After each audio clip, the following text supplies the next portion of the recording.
Wu learning to code and design on his own. He didn't have a team and single-handedly designed a game. Tiredly, he leaned back in his chair, assuring himself that in 2 more months he would be done, and his efforts would undoubtedly bring him fortune. Suddenly, his phone rang. It was Ma Chun-Chun. He answered the call, and Ma demanded to know when he intended to pay his rent. He asked her for a few more days, promising that his game would earn him substantial money by then. Ma reminded him that she had been hearing this for 3 years. Only 10 people had bought his previous game, Doomsday, and the sales of P-Man were even worse, as she was the only buyer. He replied, somewhat sadly, that it was simply because they lacked good taste. Ma retorted that he was the one with poor taste and warned him that if he didn't pay by tomorrow, he should prepare to be evicted. Checking his balance, he found he only had 558 RMB. The site was frustrated, but he figured if he was thick-skinned enough, Ma wouldn't be able to do much. Resolute, he began typing again, planning to speed up his work and finish the game quickly. Suddenly, his computer shut down and a surge of numbers appeared on the screen. Messages about designing the monster's image, finalizing plots, adding more codes, and fixing bugs popped up, surprising him. Confused by what was happening and why his design seemed alive, he received a warning that the system was overloaded. Then, his computer case crashed down, smoke billowing out. He thought with despair that his life was over, but he noticed a strange light still glowing on his computer screen. The screen displayed an interface announcing the release of a new fantasy world. Releasing platform is on Earth. The progress bar started at 15%, jumped to 30%, and soon it reached 100%. Upon completion, bright lights emanated from his computer. He tilted his head to avoid the blinding beam and his surroundings started to shake uncontrollably. Realizing it was an earthquake, he rushed to the door, flung it open, and dashed out of the building. Once outside, he was stunned to see trees erupting from the ground, crawling up the buildings. He wondered if he was dreaming because the trees looked strangely familiar. The crowd around him was panicking, trying to make sense of what was happening. Someone pointed to the sky, exclaiming about an unidentified flying monster colliding with a helicopter. The collision caused the helicopter to explode and both it and the monster plummeted to the ground. As people shouted and fled from the falling debris, a little girl was pushed over and fell to the ground. As she opened her eyes, she saw the monster hissing at her. He was stunned to see it because it was the monster he had designed. Its name was a hippogriff, with an eagle's upper body, a horse's hindquarters, and feathers as hard as steel. Its danger level was sea level, and its special ability was the ripple scream. The hippogriff stood up and screamed angrily at the people. He ran toward it, knowing it was a bad situation. The hippogriff opened its mouth while looking at a little girl. She closed her eyes in fear. Fortunately, our protagonist grabbed her in time and dragged her away while the hippogriff started to use its ripple scream. He covered the little girl's ears, knowing that he needed to, but he felt pain when he heard the scream. Suddenly, the ground shook uncontrollably. The hippogriff stopped when it heard something running towards it. When the hippogriff looked back, it saw red shining eyes coming at it. It was another furious monster. Then, it stabbed the hippogriff before it could even react. He saw this and realized that it was the monster named Unicorn Wolf. It was the overlord of the prairie, its horn sharp and strong. Also, its danger level was B level, and its ability was lightning strike. He slowly closed his eyes, guessing that he wouldn't have to pay the rent anymore, then collapsed. Later, he opened his eyes when he heard a beeping sound and was surprised to see that he was in a hospital. He sat up and saw the little girl he had saved. He wondered if all those things he had just seen were real. He grabbed the remote near his bed and turned on the TV in front of him. Wai Xiaomeng, the reporter, announced that currently the height of the trees was over 5,000 meters and that they were just at the tree's waist when something flew towards them. It attacked the reporter, causing the camera to turn off. In the next news segment, the reporter informed everyone that professionals had already dived down 1,000 meters into the giant hole, and that they should see what they had discovered. The camera spotted the red glaring eyes, and it attacked the cameraman, causing the camera to turn off once again. On the next channel, the reporter told everyone that it was an emergency announcement. In response to the crisis of humans, they begged the players to report their identities at the players' lobby. He wondered why they needed players, then remembered the hippogriff, unicorn wolf, sky tree, and abyssal pit. It made him wonder why they looked exactly like the settings in the new fantasy world he was creating. Suddenly, an interface popped up in front of him. It showed our protagonist's name, Wu, that he was at level 1, and his profession was game designer NPC. Currently, he didn't have a title. His HP was 100. MP was 0, strength was 9, agility was 11, intelligence was 12, perception was 9, undistributed was 0, and a note stated that the average human had 10 attribute points. Wu wondered if the game he designed had invaded the Earth. He clicked his inventory, but the interface showed a note that NPCs like him were unable to use the storage panel and skill panel. He tried to click the other buttons, but the interface showed a note that he was unable to use the change profession system. He was sad because he thought he was a peasant, and as a game designer, he didn't have an identity. Suddenly, someone opened the door, and he immediately lay back in bed when he saw a girl. His landlord, named Ma Chun-chun, told him to stop pretending and reminded him that the TV was still playing.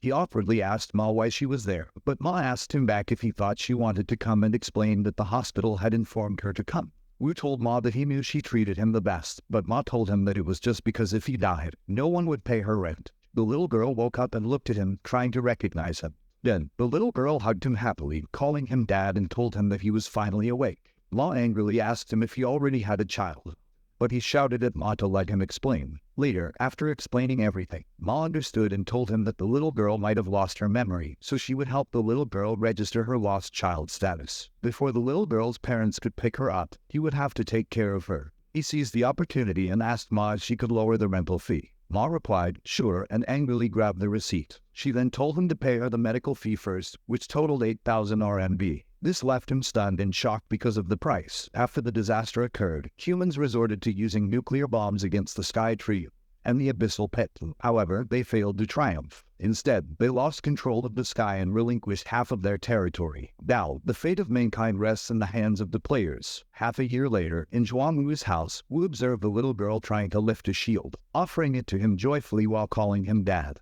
He patted Meng Meng's hair, reassuring her that she was a good girl. Meng Meng was a temporary name that Wu had given her. He had attempted to use this name online to locate Meng's parents. Although he received responses, they were from individuals wanting to adopt Meng or someone pretending to be an uncle, claiming that Meng's parents had perished in an accident. He resolutely asked the man for Meng's real name, but the man retorted, asking him if the little girl's name wasn't Meng Meng. He further claimed that thanks to Zhuang's report, their city had apprehended a large group of child kidnappers. 6 months had passed and Meng's memory was still fragmented, with her parents yet to come and collect her. Fortunately, Meng was a well-behaved child who often helped with chores, though she often ended up accidentally breaking things. This infuriated Ma, resulting in Wu being charged for repair fees, 1,000 RMB for the television and 3,000 RMB for house repairs. Wu had once considered sending Meng to an orphanage, but when she tearfully called him Dad, he was moved to comfort her, telling her that they should go home. The new fantasy world comprised 2 main monster areas, the underground and the wilderness. The underground monsters were notably formidable, while the wilderness monsters were marginally weaker. Wu arrived at a prairie near a city. He placed his shovel on the ground and began to dig, not stopping until he had reached the hidden monster. The creature lunged into the air to attack him, but Wu defended himself with his shield. He then gripped his shovel tightly and struck the monster, breaking the creature's horn in the process. A notification popped up, announcing that he had killed a jackalope. However, as an NPC, he was unable to gain experience points. After completing the jackalope hunt mission, a notification appeared indicating he had slain over 10,000 horned jackalopes, earning him the title Bunny Slayer. Exhausted, he lay on the ground, relieved that his task was finally over. Being a game designer, Wu not only created plots for players, but also devised many for NPCs. Originally, the Bunny Slayer title was specifically intended for an NPC. According to the plot, an ordinary NPC, after slaying more than 10,000 jackalopes, would trigger a hidden plot and emerge as the hero of the new fantasy world. Alongside the players, they would embark on a crusade to slay the Demon King. Half a year ago, after Zhuangwu discovered the NPC on the prairie, he endeavored to hinder him from hunting jackalopes. Regardless, the NPC continued to slaughter the creatures. Wu mocked the NPC, warning him not to blame him for the consequences of his own actions. Wu dug traps in the prairie to ensnare the NPC, used jackalopes as bait to tire him, and even lured a fang boar to the prairie. The creature attacked the NPC and flung him away. As a result, the NPC ceased to appear on the prairie. Consequently, the world's hero was on the brink of replacement. Later, in the S-City players' lobby, many players of varying levels gathered. Wu barged in, holding a dead bunny, which stunned the crowd. As he walked through the lobby, the people discussed his title, Jackalope Slayer, and criticized his cowardice for merely hunting the lowest-level monsters instead of venturing into the underground dungeons. Wu was irked, not being a player but a game designer. He stopped at Lao Zhang's Spicy Rabbit Head shop. Lao Zhang, the owner, was known for his special dish, Spicy Rabbit Head. This item, once consumed, would increase a player's movement speed by 5% for 5 minutes. He informed Lao that he had acquired the jackalope he sought. However, Lao, whose business had been struggling lately, offered him some rabbit heads instead.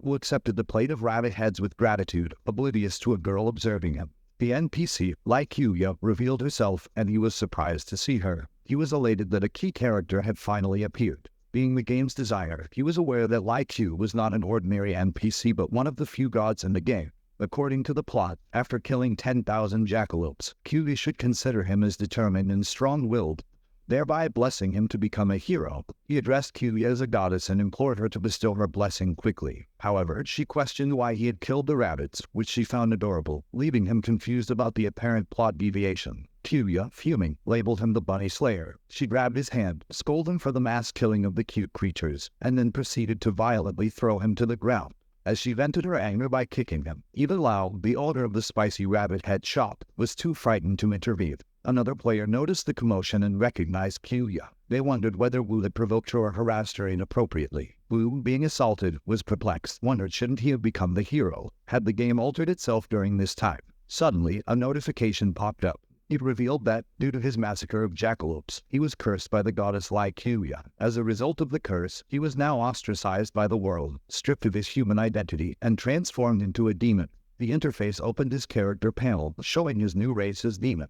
His current HP was 35 out of 200, MP was 100 out of 100, Strength was 13, Agility was 15, Stamina was 14, Intelligence was 12, Accuracy was 13, and he had 0 undistributed points. Wu was astounded but not entirely displeased, as the initial attributes for a demon were higher than those of a hero. He thought the ordeal might have been worth it. With tears in his eyes, Wu professed his love to Q, but she dismissed him as freaking trash. He looked up and spotted something he was not supposed to say, prompting Q to kick him hard, reducing his health to 30. Later, after recomposing himself, Wu realized that becoming a player unlocked previously inaccessible functions. He was pleased as it provided more convenience and spared him the burden of carrying many items during hunts. He opened the skill list and saw Demon Imitation at level 1. This skill frightened weaker demons into immobility. It had a cooldown of 60 minutes and required 20 MP. The other skill, Demon Transformation at level 1, enabled him to assume a demon form, significantly boosting all attribute points. Its duration was 30 seconds, the cooldown was 24 hours, and it required 80 MP. His new race had talents that provided extremely high agility and defense, specialized in dual-wielding weapons, and had excellent night vision. A notification revealed that demons could not change professions at the player lobby. Upon reaching level 10, he would receive a profession-changing mission. Furthermore, the system would announce his new race to the world. It asked him if he wished to hide his name. Wu clicked yes, and a notification immediately congratulated the S-City Unknown player for being cursed by the goddess and obtaining a rare race identity, thereby unlocking a hidden plot. Other players also saw this and couldn't believe it. They, too, desired to be cursed by a goddess and planned to congratulate the anonymous player, unaware that Wu was the player in question and was nearby. Some even wanted to supplicate themselves to the goddess, which amused Wu. Meanwhile, in the Player Management Association's building, the person seated in the chair of President Lei Q of the S-City Management Association also received the notification about the new race. He asked his secretary if anything major had occurred in their city recently. The secretary responded that their city's Thunder Dragon Guild had recently cleared a B-rank underground dungeon. Lai Bingyun, the secretary, assured Lei that her reliable sources confirmed the guild hadn't interacted with any goddess, and the Cloud Soar Guild and Blue Goat Guild hadn't recently attacked any dungeons. Lei inquired about any unusual events in the player lobby, and Bingyun mentioned a player known for hunting jackalopes had angered an NPC and suffered a severe beating. When Lei asked if it involved a kid named Zhuan Wu, Bingyun was surprised, asking if Lei was also keeping an eye on Wu. Lei explained that he happened to know Wu's father, then directed Bingyun to locate Wu when she had time. As Wu was known to be scared of dungeons, Lei suggested that she recruit him into their backup team. Bingyun affirmed that she understood. Later, in the prairie, he held 2 shovels while eyeing a jackalope burrowed in the ground. Suddenly, it sprang from its hole and charged at him. As it neared, he skillfully swung his shovel down, thumping it onto the ground. A notification popped up, indicating he'd slain the jackalope, awarding him 10 experience points. Now at level 1 with 10 out of 100 experience, he felt a wave of satisfaction at finally gaining experience. In past encounters with jackalope hordes, his only choice had been to flee. This time, however, he was eager to face them head-on. After his transformation into a demon, all his attributes had improved, making the jackalope's movements seem painfully slow. When one of the jackalopes attacked, he easily blocked it, smugly informing it that its efforts were too slow. He could anticipate its every move. He seized its ears, grinning ominously as it collapsed. The subsequent notification revealed that he'd leveled up to level 2. Gazing at the defeated jackalope, he recalled his racial abilities. Without hesitation, he activated his demon intimidation skill, shocking the jackalopes and making them faint from fear. He vanquished the prone jackalopes and added them to his inventory, simultaneously leveling up. Days passed as Wu hunted jackalopes, his level eventually reaching 6. However, as his level increased, the experience offered by these low-level monsters decreased. He concluded that hunting jackalopes had become pointless for gaining experience and decided it was time to hunt higher-level monsters. Although the original game design gave players only one undistributed attribute point per level. In this world, warriors typically boosted their strength, assassins honed their accuracy, and magicians elevated their intelligence. Wu pondered which attribute to enhance. As he looked up, a gigantic creature in the distance caught his eye, shocking him. It was the Jackalope King, a level 10 prairie wild boss with a horn as hard as steel. Known as a D-level creature, its special ability was Bouncing Crash. Staring at it as it consumed a boar, Wu felt a jolt of fear. The Jackalope King was the first boss he designed for new players in this fantasy world.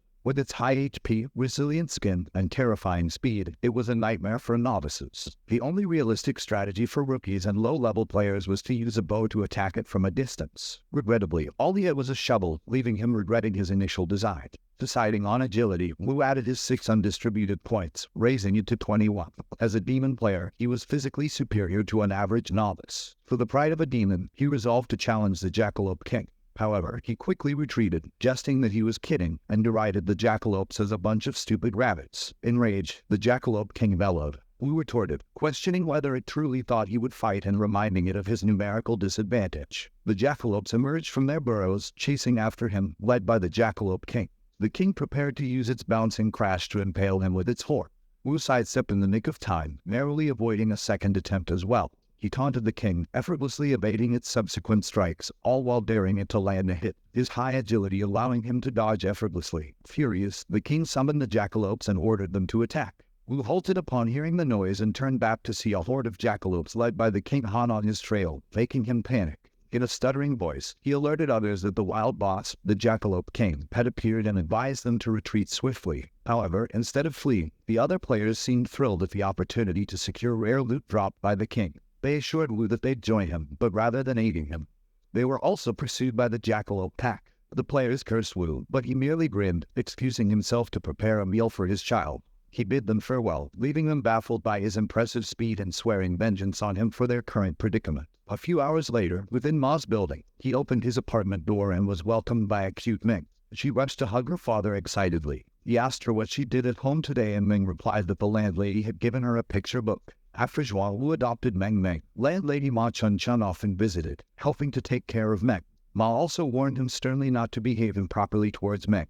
As they greeted each other cheerfully, their stomachs growled with hunger. He assured Meng that he would prepare dinner. Since becoming a father, he had learned to prepare all sorts of fried rice dishes, such as egg and dried radish fried rice, ham fried rice, tomato fried rice, and more. However, when he opened the cabinet, it was bare. He checked the refrigerator and found it was empty too, leading him to realize they had run out of food. Meng saw her father's disheartened look and tugged at Wu's shirt. She cheerfully told him that she wasn't hungry. Observing her, he was reminded that Meng's diet for the past half-year had been nothing but mustard with rice, white sugar with porridge, and a single loaf of bread shared between the two of them. He apologized to Meng with a heavy heart, realizing she hadn't lived a good life since he adopted her. He asked if she wanted to eat fried chicken, to which Meng excitedly replied that she did. However, her excitement faded as she remembered something and told Wu that she didn't want it after all. When Wu asked why, she explained that if they spent too much money, he wouldn't be able to pay the rent. Wu acknowledged that he still owed Ma 3 months' rent, maintenance, and medical fees, but reassured Meng that they could afford a lavish feast today, even though his balance was a mere 121 RMB.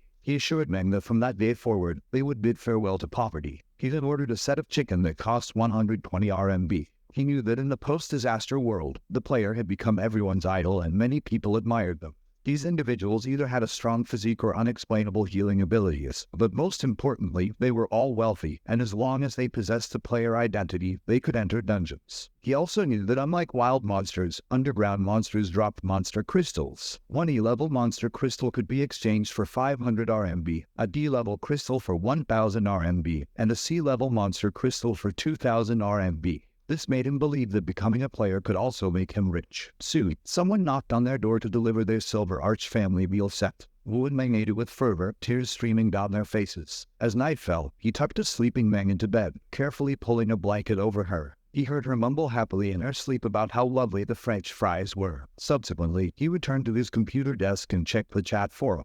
he saw news that at 4 p.m. that afternoon, the Jackalope King had appeared in the city's suburbs, causing a rabbit horde. 4 players were attacked by the swarm of rabbits and hospitalized. Fortunately, they were rescued in time and their lives were no longer in danger. He was relieved that the players with him hadn't perished. If they had, he would have been plagued by guilt. The top and trending posts on the forum were all written by him. After the disaster, Wu had been doing his best to assist others in this way. To the players, Wu was akin to a god. However, there were occasional accidents, like the incident where 50 people entered the dungeon and only 2 survived. According to one survivor, the team leader had over-relied on the dungeon guide and had failed to adapt. Players asked if the God's Guide was truly helpful, but he knew that it was his worst guiding failure ever. This failure had led to the creation of multi-level dungeons and a new boss. He understood that it was all due to the system's updates and additional content in the game. In their harsh world, even if they succeeded 99 times, a single mistake could mean the end for them. After that incident, Wu gradually stopped uploading guides. The following day, he arrived at the prairie on the outskirts of S City. Aware of his current financial difficulties, he knew he needed to find a way to generate income. He loudly declared that he could forego a meal, but he couldn't bear to see Meng do the same. Surveying the boars nearby, he realized he was currently at level 6 and needed to reach level 10 by that morning. Therefore, he resolved to undertake the profession-changing mission. Venture into the underground dungeon and gather monster crystals. He also understood that those fang boars were extremely aggressive and moved in packs. They didn't drop any crystals, making hunting them a futile endeavor, and this was why few players showed interest in them. However, unbeknownst to others, he had secretly included additional rewards in the game during its creation. Normally, hunting the same monster repeatedly would yield diminishing experience points, but after defeating 100 fang boars, a player's experience would double. With his trusty shovel, he struck a level 3 fang boar cub, understanding that reaching level 10 swiftly depended on his current hunt. A notification popped up, informing him that he had successfully killed a fang boar cub, earning him 10 experience points. Energized, he continued his hunting spree. He felt a sense of pride looking at the felled boars but was taken aback when he noticed a group of massive, angry boars behind him. He fled, apologizing to the boars in hot pursuit. But they persisted. A notification indicated that his demon imitation skill had been reset. Halting his flight, he slowly turned around, addressing the boars, indicating that it was now his turn to retaliate. Activating his demon imitation skill, he leaped towards the boars, causing them to collapse in fear. He methodically finished them off with his shovel, earning 50 experience points for each boar, helping him reach level 10 with ease and triggering the profession-changing mission. Upon accessing the game's interface, he was relieved to see that he had finally achieved level 10. Although it had taken him half an hour longer than expected, he still had ample time. His demon race profession-changing mission was to clear the Demon Wolf dungeon located on the northern side of the Sky Tree within 60 minutes. The Demon Wolf dungeon was an E-level underground dungeon, suitable for teams of 5 players who had already changed professions and had levels ranging from 10 to 20. In this new fantasy world, there were 2 types of dungeons, underground dungeons and fixed underground dungeons. Fixed underground dungeons had set locations and physical gates. The monsters within these dungeons could not escape, and once players cleared these dungeons, they would reopen. On the other hand, random underground dungeons were spatial cracks that could randomly appear in the wilderness or the city. If left uncleared for too long, the monsters could exit these dungeons and invade the earth. Moreover, these dungeons would vanish once players had cleared them. He felt the difficulty of the profession-changing mission was hellish and suspected that the system was intentionally targeting him. After humanity had unleashed nuclear weapons on the Sky Tree, it formed a circular defense shield that blocked all technological devices. If a car approached the Sky Tree, it would spontaneously combust. If a battle jet flew into the shield, it would lose its propulsion, and no signals could penetrate the shield. Thus, horse-drawn carriages were the most common mode of transportation around the Sky Tree, offered free of charge by the Management Association for players. Climbing into a carriage, he admired the picturesque prairie, reflecting that nature could thrive better without human interference. Eventually, they reached their destination, and he was elated to finally arrive at the Demon Wolf dungeon. As was the case in many MMORPG games, some players would halt their level progression to assist other players in exchange for money. These players advertised themselves as a carry team and promised to provide crystals and equipment to those willing to join them. Understanding the need to clear his mission within an hour, he contemplated enlisting some players to aid him. One player informed him they had a slot available and asked if he wished to join. When he inquired about the cost, the player responded that it was 20,000 RMB per journey, with a promotional offer of 6 rides for the price of 5. The price stunned him, and he declined. He then noticed the group he had previously seen. Their levels seemed to have increased, and they were equipped with superior gear. Suddenly, Chen Xin, level 19, approached him. causing him to panic and hastily open his inventory. He knew he had to prevent them from recognizing him. Chen Xin mentioned that their team consisted of 4 players and needed one more. He then asked if he would like to join them. He looked up, donning a mask, which prompted Chen Xin to ask why he was wearing it. He explained that he was a miner, a profession dedicated to mining monster crystals within dungeons, and typically did not engage in battles. Chen Xin reassured him that his profession was not an issue and he could join them. Chen Xin also mentioned that the equipment loot would be divided amongst the 4 original members, but they would distribute the crystals equally with him. Relieved they had not recognized him, he considered that their team's levels and equipment were on par with those of the carry teams. He concluded it was beneficial to ally with them and agreed to Chen Xin's proposition. Together, they opened the dungeon gate, greeted by pitch-black darkness. Since the Sky Tree inhibited all technological devices, they relied on torches for illumination instead of flashlights. Holding their torches, they ventured further into the dungeon, and he activates his demon's eyes. They noticed shining crystals embedded in the ground and the walls. Kai Xiaozhang, level 18, was eager to collect the monster crystals, but Chen Xin cautioned him against it. A wolf emerged from the dark, its red eyes glaring at them with hostility. He was a level 12 armored demon wolf. Chen Xin warned his team about the armored demon wolves and instructed them to ready themselves for battle while he drew the wolves' attention. One of the wolves lunged to attack them, but they released an arrow and struck it just as Chen Xin was closing in on it. Subsequently, Chen Xin decapitated it. Another wolf pounced on Chen Xin, but luckily Qi Zhenzai unleashed her magic in time, striking the wolf before it could attack Chen Xin. Chen Xin informed his team that both demon wolves had been dispatched and advised them to restore their energy before moving forward. He then addressed Wu, warning him about the dangers ahead and suggesting that he stay behind to mine. Then Chen Xin's team proceeded to continue, leaving him thinking that even though Chen Xin's group had good equipment, it was impossible for them to clear the demon wolf dungeon within an hour. He started digging with his shovel, knowing that the boss was very close to the entrance, just right underneath him. A minute later, his shovel reached the underground. He descended using a rope, but as soon as he set foot on the ground, he was greeted by a wolf. Looking up, he was stunned to see it. The wolf leapt to attack him. Fortunately, he dodged it, but suffered 10 points of damage from its sharp claws. He looked back and saw that the wolf had crashed on the ground. He opened his inventory, aware that at times like these, he had to use it. Then he showed the wolf the dead jackalope, surprising it. The wolf's fierceness immediately changed into puppy-like behavior upon seeing the jackalope. He threw the bunny to it, knowing that the armored demon wolves, living in dungeons, had a poor diet and were irresistibly drawn towards jackalopes. He took his chance and continuously stabbed the armored wolf's belly, knowing that its weak point was the stomach. Then a notification popped up, informing him that he had killed an armored demon wolf and obtained 100 experience points. He was glad that he gained a lot of experience and could also get a crystal, so he decided he should level up there. Suddenly, he heard something approaching from behind him. Turning around, he saw a swarm of wolves heading towards him. As they were about to attack him, he immediately jumped to the rope, shouting that he forgot the jackalope's smell would attract demon wolves. He ascended the rope swiftly, bidding farewell to the wolves. Once he reached the top, he told the wolves they couldn't follow him up there, but the wolves ran away, making him wonder why they left. He peeked at where the wolves had run and saw that they were surrounding Chen Xin's group. He felt genuinely sorry for the 4 of them, but he figured since they could survive the jackalope king's attack, demon wolves shouldn't pose much of a problem. Xiaozhang aimed his arrow and released it, stabbing a wolf in the eye. He then asked Chen Xin what was wrong with the underground dungeon and why there were so many armored demon wolves. But before Chen Xin could reply, the wolf that Xiaozhang had injured pushed him to the ground and bit his arm. Looking closer, he saw that it was in berserk mode, making him wonder why the wolves were behaving this way when they hadn't provoked them. Chen Xin swung his sword at the wolf attacking Xiaozhang while shouting at his group to focus on their duty and not to be dazed. Chen Xin called Jin Yun Kang and ordered him to heal Xiaozhang first, to which Yun Kang immediately obeyed. Chen Xin then approached Qi Zhenzai and ordered her to cast explosive fireballs at the wolves. Yun Kang wondered if they were cursed. Not long ago, they were hospitalized because of the Jackalope King and had just been discharged, but strange occurrences began to happen again in the E-level dungeon.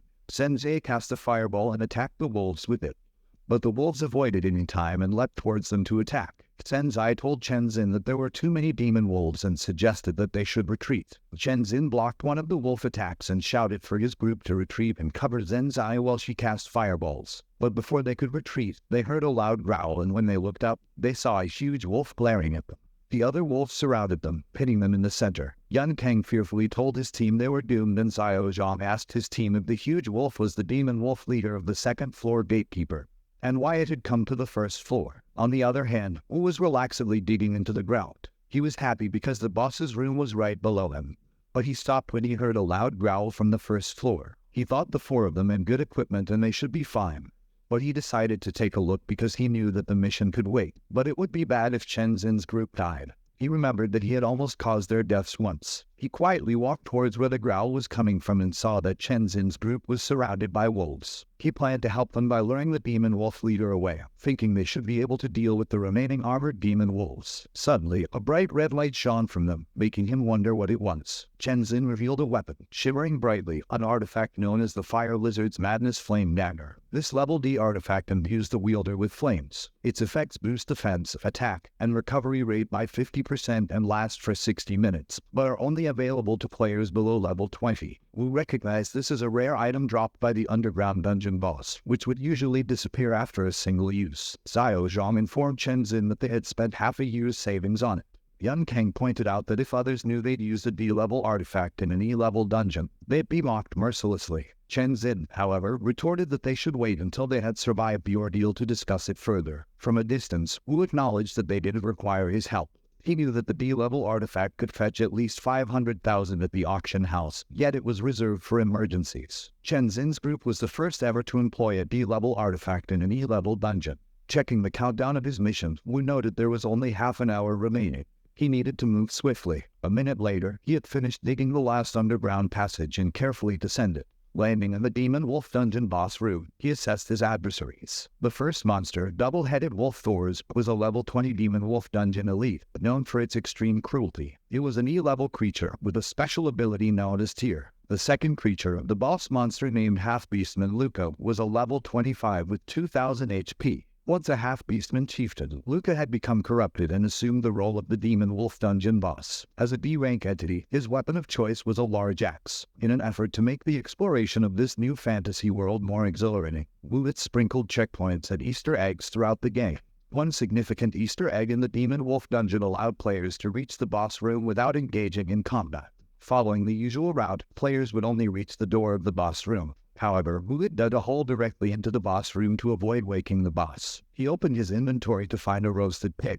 Combining it with sleeping mushrooms, potent sleeping pills, and alcohol, he fashioned a sure sleeping medicine roasted pig. Slowly and deliberately, he approached the slumbering double-headed wolf with the doctored meal. He placed it near the wolf and hastily retreated. Awoken by Wu's movement, the wolf was taken aback by the sight of the roasted pig. One of its heads eagerly bit into the meal, causing the other head to grow angry and bite its counterpart. As the two heads bickered, Wu contemplated whether he should have brought 2 roasted pigs. Silently praying that the noisy dispute wouldn't awaken the boss, he anticipated the imminent onset of the sleeping medicine's effects. After a few tense minutes, the double-headed wolf collapsed, indicating the sure sleeping medicine roasted pig had taken effect. Wu quietly approached Half-Beastman Luca, knowing that despite its less potent physical power compared to the wolf, it maintained control through its D-level large axe and tornado dance / skill. The weapon, named Half-Beastman's Large Axe, had an attack power range of 35 to 50. Its special ability was the Tornado Dance Slash, with a cooldown period of 30 minutes. This artifact, a treasured heirloom of the Beastman tribe, was meant to be owned by the Beastman chieftain. However, after becoming corrupt, Luca had stolen it and removed it from the tribe's domain. The weapon required a usage level of 25. Incredulous that he had set the requirement at level 25, Wu crept towards the axe, mumbling about wanting to punch himself. However, he froze as the boss stirred awake. Swiftly, he stashed the axe in his inventory. The boss prepares its fists, aiming for Wu, who managed to dodge. Still, the debris from the impact damaged him by 20 HP. Wary of the potent attack, Wu realized that a direct hit could have cost him half his HP. As the boss lunged again, Wu dodged and then sprinted away, pleading for a break to apply his buffs. He opened his inventory, consumed Lao Zhang's spicy rabbit head to boost his speed by 5% for 5 minutes, then activated his Bunny Slayer title skill, increasing his berserk strength by 10% for 10 minutes. Brandishing 2 shovels, he turned to face the boss, declaring the chase over. As the angry boss approached, a notification popped up, revealing only 14 minutes remained to complete the mission. Recognizing it was time for action, Wu prepared for the offensive. They were facing each other, while the double-headed wolf slept peacefully on the side. The creature lunged a fist to attack him, but he blocked it deftly with the head of his shovel. Gripping his shovel tightly, he slashed at the creature, dealing 15 points of damage. He quickly realized that the damage inflicted had no effect. To defeat the monster, he would need to land 200 hits of the same magnitude. For a team, this task wouldn't be difficult. If there was a warrior who could absorb the boss's strikes and provoke it, the other members could continuously attack. But at that moment, he was alone, and he had no time to provoke the boss. The beast picked up a large stone from the ground and hurled it at him. He couldn't dodge it, the stone was too fast. It hit him, and he suffered 60 points of damage. Leaning against the wall, he was surprised that the boss had a throwing skill. It seemed that the system had modified the beast. This was not the boss he was familiar with. The creature grabbed the chain of the double-headed wolf, making him wonder why it had stopped attacking him. Suddenly, half-beastman Luca slapped the wolf repeatedly, surprising him. He opened the interface, berating the boss for its cowardice. He was fighting it alone, yet it wanted to call its teammate for help. Looking at his remaining points, he knew he couldn't let it wake the double-headed wolf. But even if he invested all his remaining points into strength, it wouldn't help much. Still, he needed to survive, so he risked it all, putting his remaining stats into agility. He thought he might currently be the most agile level 10 player. He ran towards the boss, stabbing it with his 2 shovels, dealing 18 and 20 points of damage. The beast growled furiously, attacking him with its sharp claws. He deftly rolled into the air to dodge the attack, extinguishing the torches in the process. Landing, he told the panic-stricken boss that it had been a false attack. His original plan was to extinguish the torches, for in darkness, his demon eyes gave him a significant advantage. Confused and wary, the boss felt the eyes behind it, and immediately turned to block his attack from behind. Frustrated that it could still sense his attack, he spun in the air, shouting that the fight wasn't over yet. He slashed and stabbed its neck, dealing 130 points of damage by hitting its weak point. The beast's current HP dropped to 1817 out of 2000. The creature punched back at him, but he disappeared swiftly. As it looked around, a shovel was launched at it. He stabbed at its weak point, the kneecap, slowing it down. Seizing the opportunity, he stabbed at its other weak point, the eye, reducing its eyesight. He dealt 120 points of damage. He stepped back as the beast collapsed on the ground, thinking about how effective his stealth attacks were in the dark. He ran towards the creature to continue attacking, but it reached for the chain on the ground, swinging it in a fit of anger. Unfortunately, the chain struck him in the stomach, throwing him harshly to the ground. He took 75 points of damage, leaving him with a meager 100 out of 250 HP. Painfully, he opened his inventory, cursing in anger. He grabbed his medicine just as the creature attacked again. He ran, the system warning him that the creature was adapting to the dark. He drank a mid-level healing potion, set to recover 100 HP within 10 seconds. Once his recovery was complete, he stopped running and faced the beast, ready to continue the attack. He leaped and struck its head with his shovel, then continuously hit it in the face, shoulder, hand, and chin, until its HP dropped to 650 out of 2000. Suddenly, a notification popped up in front of him, stating that the HP of the Demon Wolf Dungeon's boss, half-beastman Luca, had fallen to a third, and it was entering Berserk mode. A few seconds later, it entered Berserk mode, and a notification popped up, warning him that he was being locked on. Swiftly, it launched its fist in an attempt to punch him. He blocked the blow with his shovel, unable to dodge, but his shovel was shattered, and the fist struck him directly in the stomach. Thrown back, he slammed into the wall hard, suffering 100 points of critical damage. Though badly injured, he understood that one more hit could potentially be fatal. Suddenly, it was on top of him, poised to deliver a killing blow, but he rolled aside in the nick of time. He then stood up and ran, taunting his foe by asserting that he too could enter Berserk mode. Opening the notification, he saw that he only had 4 minutes and 30 seconds to complete the mission, and his Berserk skill would be ready in another 12 seconds. Activating his trump card, he selected his Demon Race transformation skill, as he was gradually enveloped and transformed into a demon form. His stats temporarily increased by 20%. The transformation lasted only 29 seconds, but during that time, his energy overflowed, and he believed that in his demon form, he might even be able to defeat a level 30 player alone. Beastman Luca, though in a berserk state, could still feel fear. In its eyes, Wu had become monstrous, huge, and formidable. It picked up stones and hurled them continuously, but Wu merely walked calmly towards it. When a massive stone was about to hit him, he caught it with one hand and crushed it. He then asked Beastman Luca if it was prepared for the beating that was about to come. Leaping into the air, Wu closed the distance to Beastman Luca, teasingly telling it to taste his serious punch. He then punched it hard in the face and chin.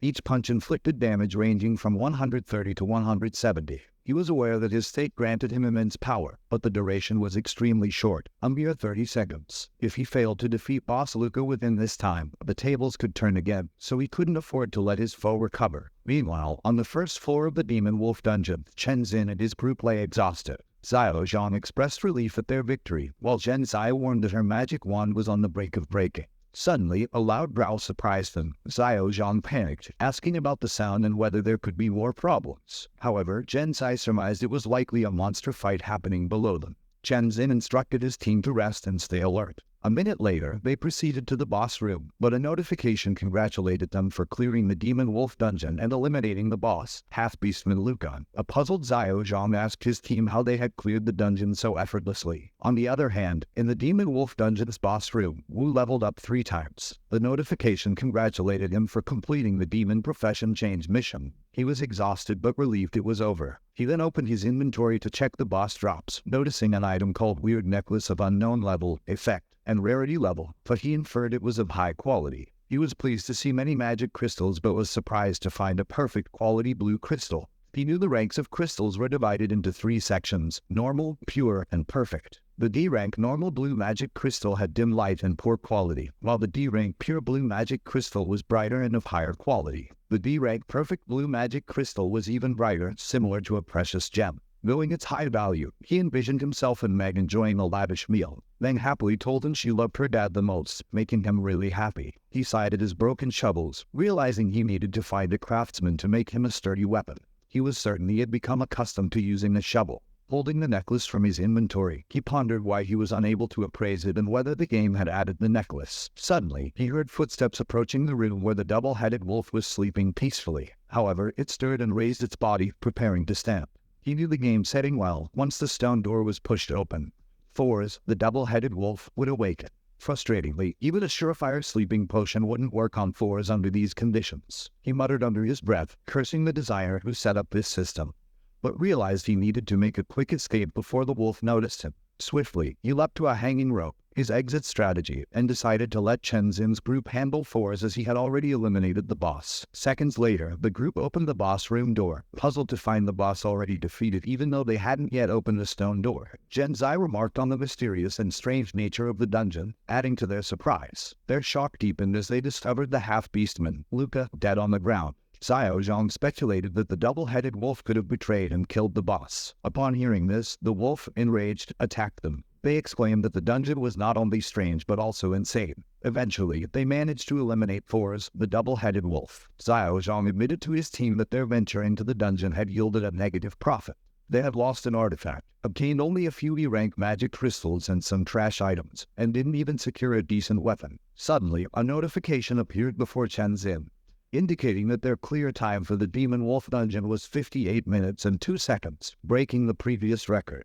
The system was set to globally announce this news, and it asked them if they wished to conceal their identity. They were momentarily speechless, but Chen Xin chose not to hide their identities. The notification then inquired if they wanted to give their squad a cool name. Chen Xia suggested Flame Lizard Squad. Shortly after, a global announcement congratulated the Flame Lizard Squad, Shen Chen Zhen, Kai Xiao Zhang, Qi Jinsai, Jai Yun Ken, and Zhuang Wu for breaking the Demon Wolf Dungeon's record with a clear time of 58 minutes and 2 seconds. Each team member received the Wolf Hunter title. Upon reading the announcement, other players were impressed. Even though they knew the squad had used artifacts, they were still astounded by the short 58-minute completion time. Xiao Zhang told Chen Xin that their fame could secure them spots in some top guilds. The interface informed them that the Wolf Hunter title, which increased their attack power by 7%, was earned by clearing the Demon Wolf dungeon within an hour. They noticed Wu hydrating on the first floor and speculated that he must have scored big in the dungeon. They also spotted a few crystals on the ground. Xiao Zhang was annoyed, accusing Wu of digging for so long only to unearth so few. Wu apologized, explaining that all his shovels had broken. But Xiao Zhang still berated him. He complained about their rotten luck, dealing with an incompetent digger, and how the small number of magic crystals couldn't even cover the cost of the potions they used. Xiao Zhang reminded Wu that they had allowed him to get the title for free, so they claimed all the magic crystals and left him behind. However, Zhenzai turned back, telling him to wait. She handed him a crystal as promised. He thanked her, asking her name and if she would be willing to exchange phone numbers. She introduced herself as Qi Zhenzai and gave him her number. Zhenzai advised him to leave the dungeon quickly as it was about to close, which he agreed with. Outside the dungeon, the players were puzzled as to why the squad hadn't exited yet. When the door slowly opened, a cheer erupted from the crowd. They swarmed the squad, extending guild invitations, attempting to buy dungeon-clearing secrets, and offering to purchase any valuable items they might have obtained. Preferring solitude to crowded spaces, he slipped away unnoticed, leaving Chen Xin's group and the crowd at the dungeon gate behind. He found a quiet spot to stop, confident that he wouldn't be disturbed. He opened the game interface, aware that he had completed the profession change mission, which meant he could now change professions. He knew that demon warriors were known for their strength and defense, with bodies as hard as stone that few weapons could damage. Demon hunters, on the other hand, had extremely high agility and attack power, capable of converting all agility into attack power, terrifying their enemies. Lastly, demon warlocks were renowned for their powerful souls, expertise in various healing spells, and ability to summon death spirits and skeletons. A powerful demon warlock could single-handedly take on an entire army. Being a Lyra, he often struggled with decision-making. He understood that a demon warrior was essentially a tank, a demon hunter was akin to an offensive assassin, and a demon warlock was more of a summoner. He wished he could select all three and wondered if that was possible. The notification informed him that he could only choose one profession unless he obtained a hero certificate, which would allow an additional profession. He suspected that securing a hero certificate would require the goddess's help, but he decided against seeking her out for the time being, as he feared her wrath upon seeing him. He opted for the demon hunter, believing it was the most suitable for him, as it allowed him to convert all his agility to attack power when necessary. A bright light enveloped him as the notification confirmed his change of profession to demon hunter, indicating that his attributes had been altered. His current level was 13, with 120 experience points out of 38 needed for the next level. He held the titles of Rabbit Hunter and Wolf Hunter. His health points were 300, mana points 150, and his strength and agility had increased by 28. Physique by 14, Wisdom by 12, Sense by 13, with 3 undistributed attribute points remaining. He also obtained a new skill called Hunt Mark, which allowed the demon hunter to tag a target. Within the mark's duration, the hunter would be aware of the target's location, deal double damage to the monster, and discern its weak point upon attack. This ability could only mark one target at a time, but upon killing the marked target, the Hunt Mark skill's cooldown would reset. Failure to kill the target would trigger a 24-hour cooldown, and activating the skill required 50 mana points. He was thrilled to acquire the Hunt Mark skill, considering it exceptionally useful for solo duels. Meanwhile, at the Player Association Management Center, Bing Yun reported to Lake Q that the Goddess Martial Artists Guild was engaged in large-scale combat at the Skyline Tree's western battleground against Dark Elves. Tragically, 40 players had died, the Goddess Martial Artists went missing, and the clan's co-leader was killed. The Goddess Martial Artist Guild is a unique profession. It is a battle-oriented guild under direct military jurisdiction. They typically abstain from dungeon raids, preferring to fight monsters on the front line. When Lei Q inquired about how widespread the knowledge of this incident was, Bing Yan assured him that, to prevent chaos and panic, the information had been contained. Lei Q's concern deepened when Bing Yan informed him that the higher-ups wished for them to dispatch other player guilds to the front line to provide support. Meanwhile, on the outskirts of S City, a man was riding in a carriage passing through the Sky Tree Shield. As they crossed the barrier, his phone began to ring incessantly. Retrieving his phone, he noticed he had regained signal and saw a series of angry messages from Ma. She criticized him for his negligence as a guardian and informed him that Meng was ill and needed to be taken to the hospital. Later, at S City's Central Hospital, Ma was peeling an apple beside a sickly Meg, who was resting on the bed. Wu burst through the door, anxiously asking about Meng's condition. Ma, clutching the fruit knife tightly, admonished him to speak quietly as Meng had just fallen asleep. Ma questioned his whereabouts over the past 2 days, pointing out that he hadn't noticed Meng's high fever. Wu replied that he had been busy trying to earn money. Upon being asked about his success, he excitedly told Ma that he had indeed managed to earn some. He expressed his relief at finally being able to pay the rent, medical fees, water leak repairs, and the cost of the TV that Meng had damaged. Skeptically, Ma pointed out that as his landlord for many years, she had only seen him accrue losses and had never seen him make any money. Wu then produced the perfect blue crystals from his inventory and suggested that she sell them, believing it would suffice. Ma questioned if he had been to the dungeons, but Wu merely replied that he wanted to be a miner. Suddenly, there was a knock on the door. A nurse asked which of them was a family member of Meg, as Dr. Zhu had some information to share. Both Wu and Ma responded simultaneously. After a moment of speechless mutual surprise, Wu suggested that he should go. A few minutes later, he found himself in Dr. Zhu's office. The doctor solemnly advised him to brace himself before handing over Meng's diagnosis. Stunned, Wu read the diagnosis revealing high levels of magic elements in Meng's body, consistent with magic element syndrome. Once, cancer was humanity's greatest health fear. Now, in the new era, magic element syndrome had assumed that role. Ever since the game invaded Earth, the air had been composed not only of nitrogen, oxygen, and carbon dioxide, but also a new particle known as a magic element. Most people remained unaffected by the magic element, but some bodies absorbed it from the air, causing an accumulation of magic elements that had numerous negative effects. These included continuous high fever, excessive sleepiness, loss of appetite, and even the appearance of black dots. Dr. Zhu informed Wu that current medicine couldn't cure the syndrome. Only protective treatment was possible. However, given Meng's body had 10 times more magic elements than the average patient, he feared even this may not be effective. Devastated, Wu sat on a bench clutching Meng's diagnosis. He understood that it was already a miracle that Meng was alive. However, he knew he couldn't surrender so easily. He decided to raid the burial ground, where there was a chance to find Lasso's tears, an S-rank item that could cure all illnesses. Named after the goddess of light and hope from the stories, it was rumored that her tears could cure any ailment. Such a curative item could only be found in the burial ground, a place that represented death.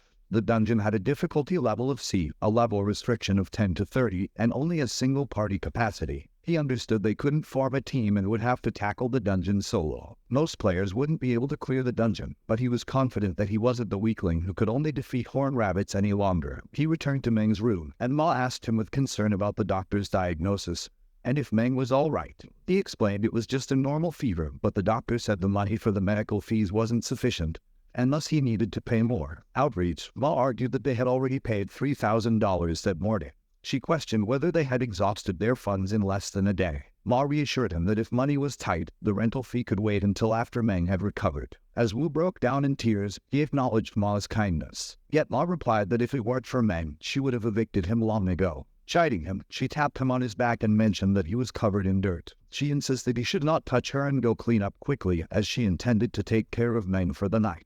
He realized he was covered in dust and sand from digging holes in the Demon Wolf dungeon, where he had also battled the boss. Consequently, his entire body was battered and dirty. Acknowledging Ma's advice, he said he would take a bath first. However, Ma impatiently told him to leave. Later, while showering, he realized that after joining the demon race, his body had changed. He had developed a potent urge to destroy things. Despite only being level 13, his attributes exceeded those of most level 20 players. Using the Hunt Mark skill, he could solo a D-rank dungeon without worries. However, he knew soloing a C-rank dungeon would be challenging, so he needed to enhance his overall combat ability. After his contemplation, he stepped outside. S-City's Chang'an Street was a bustling business district where players bought and sold weapons. As he strolled down the street, he heard a caged monster wailing. The seller was convincing a lady that the pet they were selling was exceptionally safe. Then he pushed a button while instructing the lady to do the same. The monster got electrocuted and collapsed in its cage, severely injured. The seller assured the lady that in addition to the electric collar, they had removed all of its fangs to prevent it from biting people. Satisfied, the lady agreed to make the purchase. He knew the earth was no longer what it used to be, yet humans remained the same. A minute later, he reached the Magic Crystal Exchange store. Looking at the exchange rate of crystals, he noticed a drop. Other players expressed frustration too, but they understood that they had no option as more and more players raided dungeons. He opened his inventory and retrieved several crystals. The employee greeted him and explained that the current price for E-rank magic crystals was $455, and D-rank was $965. He then asked if he was sure he wanted to proceed with the exchange. Pausing, he told the employee he had another magic crystal. Upon showing it, he inquired about its worth. The employee was surprised to see it and carefully examined it. He was informed it was a D-rank perfect magic crystal. Suddenly, a man behind him lamented that it was only a D-rank perfect magic crystal, good for crafting only a D-rank weapon. The man added that half a year ago, such a crystal would have been in high demand and worth more, with people clamoring to purchase it. The employee offered $10,000 for the crystal and asked his opinion. He agreed, stating it was not a problem. The employee thanked him for his business and assured him the payment would be transferred right away. After deducting the tax, a total of $133,200 was deposited into his account. Later, he visited Lao Cao's weapons store. He browsed around and noticed a Windfrost's long sword priced at $55,000 and a water crystal dagger costing $95,000. He exited the shop, loudly criticizing it for lacking elite equipment. However, the reality was he simply couldn't afford it. While walking down the street, he spotted shining blades lying on the ground. He picked them up, recognizing them as Baldur's Curse swords. With an attack power of 1445, it was a B-rank weapon with no level restriction. It could inflict additional damage on death spirits and could absorb death souls to enhance the weapon's attack power up to a maximum of 20 stacks. A human wielding the weapon would lose 10% HP. The sword was originally the god of light Baldur's, created from a type of parasitic trees branches found around the Divine Land. After Baldur was betrayed by the gods, his weapon became cursed. Astounded by the three effects of the sword, he asked the seller about the price. The seller quoted $15,000. He argued that the weapon was not suitable for humans and questioned if the price wasn't too high. But the seller countered, stating it was a B-rank weapon and if he didn't want it, he was free to leave. He then pulled out a large axe from his inventory and asked the seller if he would consider a trade. The seller held the large sword and noted his axe was only D-rank. However, the seller agreed to the trade, admitting he had been trying to sell the sword for several days. As he walked away, the seller laughed at his perceived victory, thinking he had made a fantastic deal. Who knew if the seller realized he wasn't human, he might have been shocked into unconsciousness. Still, the seller believed he had made a fortune and considered the axe a good trade. Later, he arrived at the hospital and found Mang in Ma's sleep. He gently covered Ma with a blanket and walked to the nurse's station. He requested the nurse to upgrade room 27 to a VIP sick room. Later, Ma woke up upon hearing her phone chime with a new message. She glanced at the screen and saw that she had received $245,400 covering all fees and 5 months rental from Zhuang Wu. Following that was Wu's message, informing her that he had settled all the outstanding bills and asking if she could look after Meng for a few days in his absence. Ma retorted, accusing Wu of lying, arguing that a typical fever and flu did not necessitate a VIP sick room. Meanwhile, in the Great Rift Valley, Wu trudged on, aware that despite being near a city skyline with trees, he couldn't drive a car to his destination. Within the territory, he still had a 30-kilometer journey ahead, but being a demon had significantly enhanced his physique, making the long walk seem trivial. Glancing at his map, he realized he was close to Darren's village. If his memory served him right, according to his prior game design, the burial ground should be concealed in the deepest part of the mist-fog forests. Before the dungeon was opened, finding it required a mission map guiding him to the location. He also knew he could obtain this mission at Darren's village. A neutral site, this village hosted a significant number of high-ranking players and served as a critical resource supply station in the western defense area. Within the village, a man asked if anyone could hear him, asserting that those wanting the mission should present him with an attractive girl for company. One of the men, angered, unsheathed his sword, but his friends, calling him Zio Hao, urged him to calm down. They explained that attacking an NPC could lead to blacklisting, a wanted poster, and pursuit by players' associations. Hao, frustrated, complained about the man. This drunken scoundrel had been swindling them for food and drinks daily, and he had depleted half a year's worth of his savings without the man providing any equipment in return. Suddenly, Wu appeared, exclaiming his relief at having found him. As Wu approached the man, Hao intervened, warning him about the man's deceitful tactics. The man suggested to Wu that if he desired a good mission, he should bring him attractive women for company. Wu opened his inventory while Hao continued to caution him about trusting the man.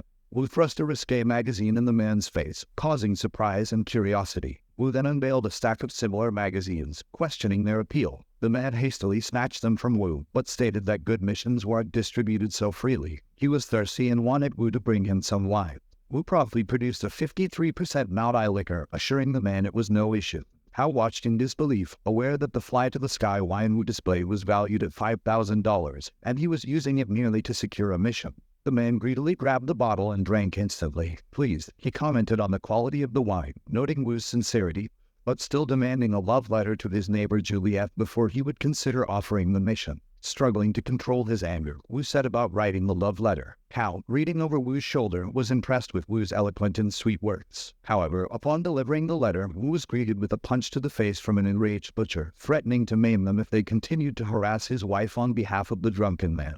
Wu found himself infuriated, wondering who could have designed such a ludicrous mission. The drunken man, pleased with Wu's efforts, offered him a mission. An interface popped up before Wu, showing that his task was to retrieve the remains of the drunkard Ka Lin's son, Ka Shandem. The young man had gone adventuring and had never returned.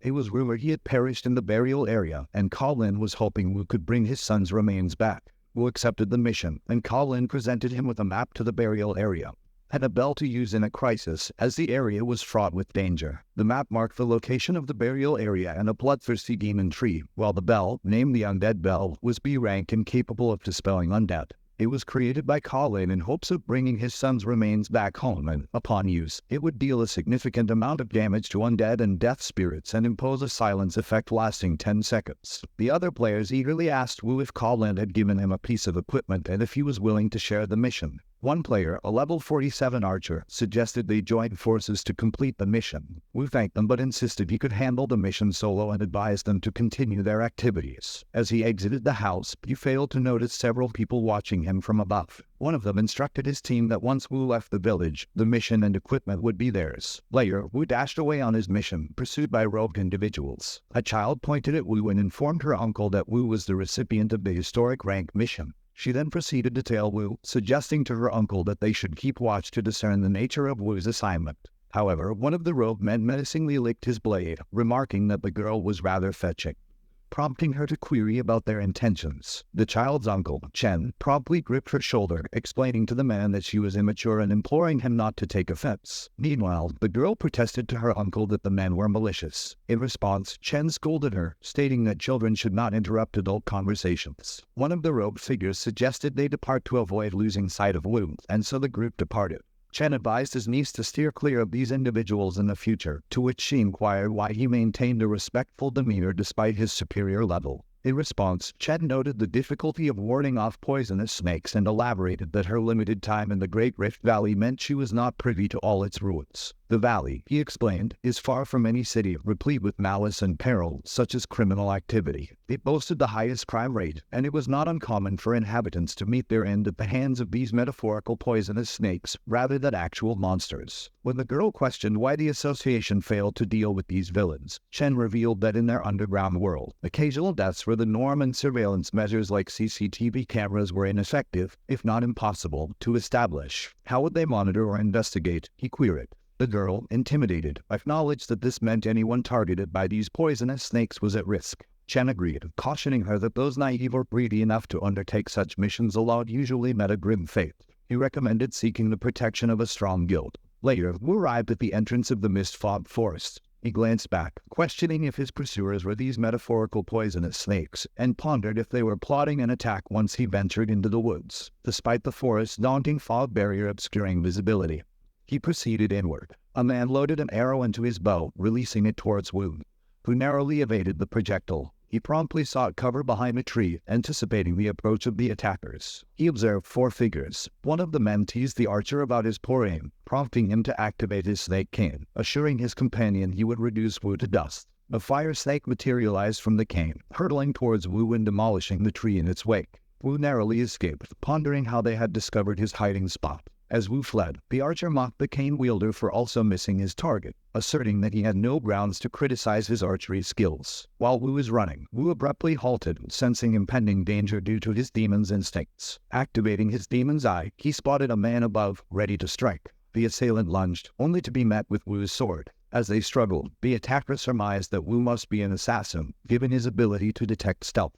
A man named Zhang ordered the group to continue their onslaught and prevent Wu's escape. The archer then sent a volley of arrows skyward. Wu retreated from his adversary, sensing a new threat. He looked up to see the incoming barrage and, with swift precision, deflected the nearest projectiles. He understood their strategy: long-range attacks to halt his movement, stealthy ambushes, and widespread damage. However, he was struck by a couple of arrows, losing 20 and 23 HP respectively. He fled, consulting his map and recognizing the well-coordinated tactics of his foes, indicative of their long-term partnership.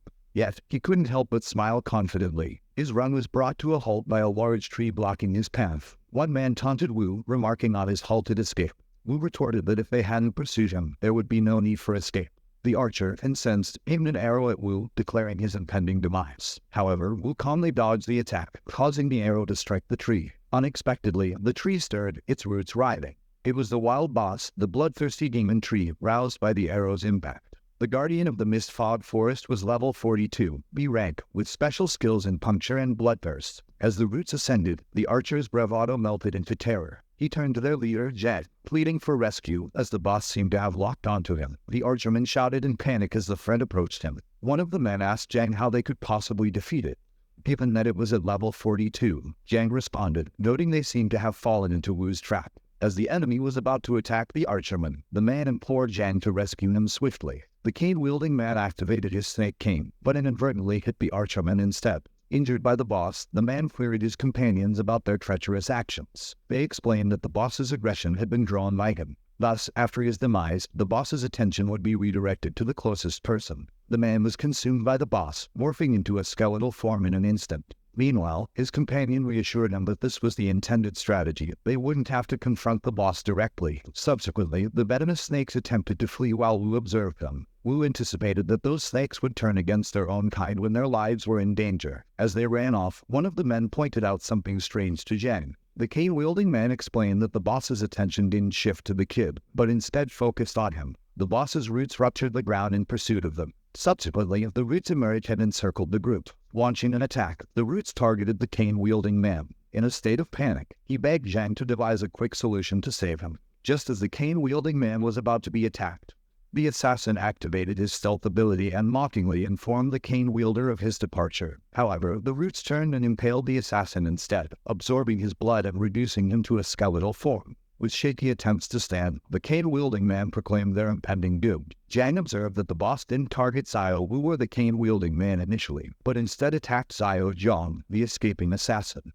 This led Zhang to deduce that the boss's attack patterns weren't necessarily linked to aggression. He theorized that the boss might be using waves to sense its targets, suggesting that if they remain still, they won't be attacked by the bosses. Zhang also noticed that Wu hadn't been attacked by the boss, speculating that this was because Wu hadn't moved at all. He surmised that Wu must have understood the boss's attack style and settings. Xiao's panicked cries brought Zhang back to the present. As Xiao ran away, the root pursued him, primed to strike from behind. Zhang warned Xiao that if he ceased movement, the boss wouldn't attack him. Upon hearing this, Xiao stopped running, and the root also halted. Zhang directed Xiao to employ his flame snake against Wu, who was positioned at the center of the boss. Xiao activated his cane snake while shouting a death wish towards Wu. However, Wu deftly dodged behind a tree. Seeing this, Xiao, in a panic, pointed his fire upward, knowing he couldn't risk hitting the boss. Xiao's attack exploded mid-air, and he queried Zhang on why the boss didn't attack Wu despite his movements. However, Zhang confessed that he was unsure. Wu realized that in a brief span of time, they had understood the bloodthirsty demon tree's attack style and settings. Furthermore, he acknowledged the venomous snake's strength and cunning. If they targeted their prey, escape would be impossible. However, Wu knew that hesitation had no place when facing venomous snakes. He then reached into his inventory and drew his bow and arrow, aiming them at Xiao. As Xiao activated his burst fireball to counter the incoming arrows, Zhang warned him that Wu was baiting his attack. His fireball struck the boss, sending Xiao into a shock and panic. Swiftly, the roots impaled Xiao. Wu took aim once again, this time targeting Zhang. Zhang deflected the arrows with his sword, shifting into berserker mode while challenging Wu's arrogance. Determinedly, Zhang charged towards Wu, promising to demonstrate the chasm between their abilities. Zhang knew that the boss might have an area it didn't attack, otherwise, he couldn't explain why the boss didn't attack Wu. Zhang severed the roots, warning Wu not to assume safety simply because he hid behind the boss. Wu relaxed. Zhang, that bastard, is so powerful, he thought, witnessing Zhang fighting toe-to-toe against the boss. Wu knew that a berserker could enter berserk mode, an effect lasting for 5 minutes, granting the player an additional buff of all attributes increased by 50%. Zhang, breaking the ground beneath him, leaped towards Wu, shouting threats of impending doom. Wu was aware that the bloodthirsty demon tree might be a wild boss, but it was far from weak, proving stronger than some C-rank dungeon bosses. Wu then wondered where Zhang's confidence to kill him came from while facing such a formidable boss. Suddenly, he realized it must be an artifact. Zhang was holding an artifact named Flame Dragon's Roar. It was a D-level artifact. Its effect stated that the Flame Dragon's Roar, unsealed from a crystal ball, dealt large-scale area damage and had explosive power. Zhang lifted the Flame Dragon's Roar into the air, shouting for Wu to meet his end. It made Wu realize that Zhang was recklessly daring because he was holding a dangerous artifact. Then, Zhang released the Flame Dragon's Roar, causing a large explosion. Meanwhile, in Darren's village, the locals saw the large explosion emanating from the Mist Fog Forest. They knew that it was at least a C-rank artifact that could be bought for a few $1 million.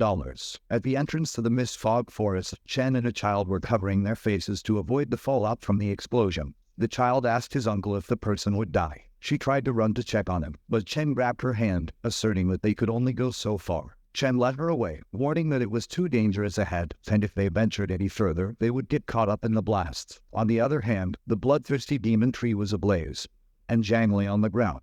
Wu took a sip of water, commenting that if he hadn't run quickly, he would have perished there. He knew that the power of the artifact was far more terrifying than the boss was, and that luckily Zhang, like a poisonous snake, chose to leave his companions to die rather than using the artifact from the start. which would have put him in danger. He approached Zhang and noted that the poison snake was rather wealthy, seeing the multitude of magic crystals Zhang had. Suddenly, Zhang's hand moved, and he attacked immediately. Fortunately, Wu jumped back in time to avoid it. Zhang questioned how he'd been discovered, but Wu retorted, teasingly asking if Zhang thought he was stupid. He explained that when a player dies, their dropped items are neatly arranged, not scattered haphazardly. He accused Zhang of throwing his items out as bait, thinking Wu would be blinded by greed, and then planning to attack him while he was distracted by the items. Zhang laughed, commending Wu for being perceptive, even suggesting that Wu was more of a poison snake than them. However, Wu knew that he was the game designer. When asked how he survived the explosion, Zhang revealed that he was on the verge of death, so there was no harm in sharing. He explained that he had a unique piece of equipment that allowed him to use two artifacts simultaneously, the Flame Dragon Roar and the Flame Dragon Protection. The latter cost more than $1 billion, intended for use against the goddess martial artist, but unexpectedly, it was wasted on Wu. Then Zhang questioned why the boss hadn't attacked Wu, as he couldn't understand. Wu drew his sword, responding that the boss didn't attack him because they were the same. Both from the demon race. Zhang laughed heartily, thinking it was a joke, and told Wu to stop lying. But then Zhang's expression shifted, and he told Wu that it was easier to find answers from his corpse. Wu smirked and activated his hunt mark. The hunt mark showed him where he could critically strike Zhang, revealing that Zhang was barely holding on and had sustained grave damage from the earlier explosion. Zhang wondered what was happening, why he felt like a target, and if the kid was stronger than him. However, he dismissed the notion, thinking it impossible because Wu wasn't even level 20. Wu began his transformation, leaped towards Zhang, and attacked him in demon form, wanting to end it swiftly. Zhang was taken aback, but Wu slashed at him with his sword. Zhang questioned who Wu was. He then fell to his knees, admitting that he recognized Wu was the same as the goddess martial artists, both no longer human. With one last look at Wu, Zhang called him a demon. A notification popped up indicating that he had eliminated a high-level player, earning him 19,000 experience points, raising him to level 17. Furthermore, he completed the hunting mission, which awarded him 1 hunt value point, leaving his hunt value point level at 1, with 1 out of 100. Killing a player had awarded him so much experience, leading him to wonder why he hadn't heard this from other players. Could it be because he was a demon? He also noticed that the hunt mark skill seemed upgradable, prompting him to ponder whether dark elves would also level up if they killed players. He opened his inventory, knowing that those 4 individuals had dropped numerous items, and then he spotted a sword. As he grasped it, it vibrated continuously. Its name was Vibrator Metal Longsword with an attack power of 6575. Being a B-rank weapon, its special feature was vibration. This longsword was crafted from vibrating rock. When equipped, the weapon vibrated intensely, increasing its destructive power, making it easier to deal higher damage to monsters and destroy enemies' weapons and equipment. However, its use was restricted to players at level 35 or above. He pondered that only characters with berserker or similar professions could use it effectively. Then, he picked up Wu Tu's transformation ring. This was a rank item with a special feature that allowed the player to equip 2 artifacts simultaneously. This miniature ring was the life's masterpiece of Wu Tu, the Elves race's genius artifact researcher. Wu Tu had only dropped in B rank or higher dungeons, and currently, only some big guilds could clear such dungeons. He wondered how Zhang had obtained such a precious item. Later, people started moving towards the site of the explosion. The Green Goat Guild's 9th Attack Force squad arrived, and their leader informed them that the people had been attacked by a wild boss. One of the team members reported that they had found 4 players' corpses, but the leader was shocked to see Zhang lying on the ground. He asked, "Why him?" The man asked if the leader knew Zhang, to which he replied, "He is Zhang, his little brother." One of the team members had heard the guild leader's younger brother disliked participating in dungeon raids but had become a poison snake. He took advantage of the guild leader's identity, and the association's members could do nothing about it. The guild leader had given Zhang several rare pieces of equipment, so it was inconceivable that Zhang couldn't defeat some wild boss. One of the men reported that all items from their inventory had been looted. The leader recognized that those 3 corpses were indeed slain by a wild boss, but Zhang's chest wound seemed to have been inflicted by a sharp weapon. He instructed his team to notify the guild's members and begin searching for any suspicious individuals nearby. Meanwhile, Wu arrived at the burial dungeon. It was a C-rank difficulty challenge open to a single contender. He pushed the gate open and stepped into the first floor, named the corpse's corridor. Suddenly, a voice called him an invader and warned him he would pay a hefty price for his rash actions. Skeletons along the corridor animated and formed a level 27 skeleton warrior, a level 26 skeleton spearman, and a level 28 skeleton archer. Wu knew this differed from his original design, as the first floor shouldn't have contained such high-level skeletons. He realized that the system had tampered with his game data and codes again. As the warrior skeleton lifted its weapon to attack, Wu blocked it with his sword. Still, his foot cracked the ground due to the warrior's force, and he struggled to keep his balance, wondering why a mere skeleton could possess such strength. While he was occupied with the warrior skeleton, the spearman skeleton lunged at him from the side. Wu spotted it just in time and jumped midair to evade the strike. The archer skeleton took aim while he was airborne. Understanding that fighting in such a confined space was to his disadvantage, Wu noticed the archer skeleton release an arrow towards him. Luckily, he managed to block it in time, but the powerful force still sent him crashing against the wall. He marked the archer skeleton, knowing that tougher challenges awaited him, but he couldn't afford to back down. His plan was to deal with the archer first, so he sprinted past the other skeletons to reach it.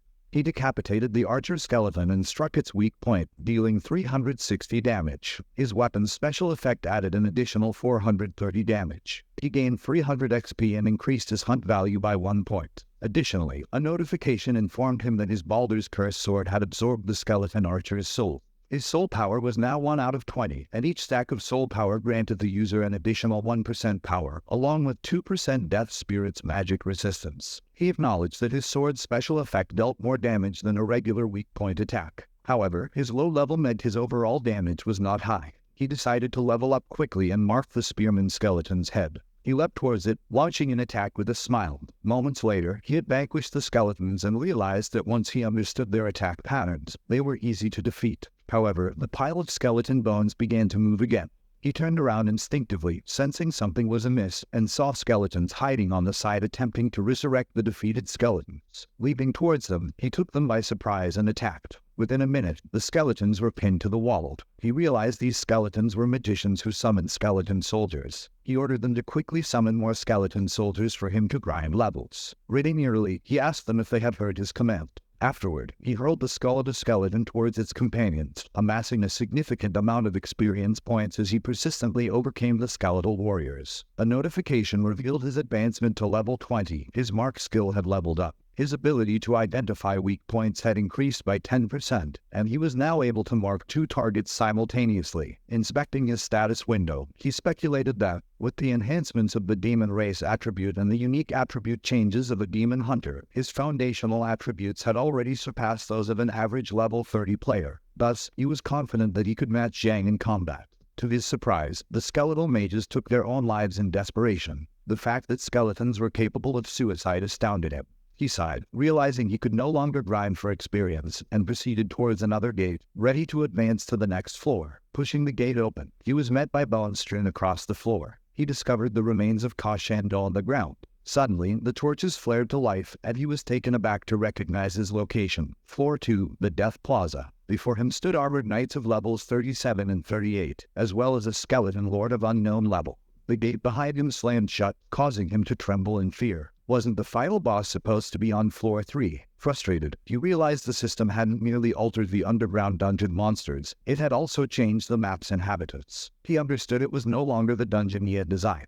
One of the knights lifted its sword to strike him. He parried the blow, but was forced to deflect the sword, knowing he couldn't withstand the assault for long. He drew his sword and slashed at the knight, only to find that the armored figure remained unscathed. This unexpected invulnerability to damage shocked him. He triggered his HUD mark, but a notification warned him the target had no weak points. This realization, that his foe had no vulnerabilities, left him astounded. He then noted the knights were clad in the elf tribe's netherweave armor. When one of the knights lunged at him, he attempted to fend off the assault with his sword. He quickly recognized the attack's overwhelming strength, realizing it was leagues beyond the skeletons he had just vanquished. Unable to repel the strike, he was hurled back, the impact to his abdomen making him cough up blood. Looking at the skeletal enemies, he mused on the fate of the drunkard's son who had met his end there. The knight advanced towards him, halting just in front of him. He considered the likelihood of meeting his demise in this very dungeon.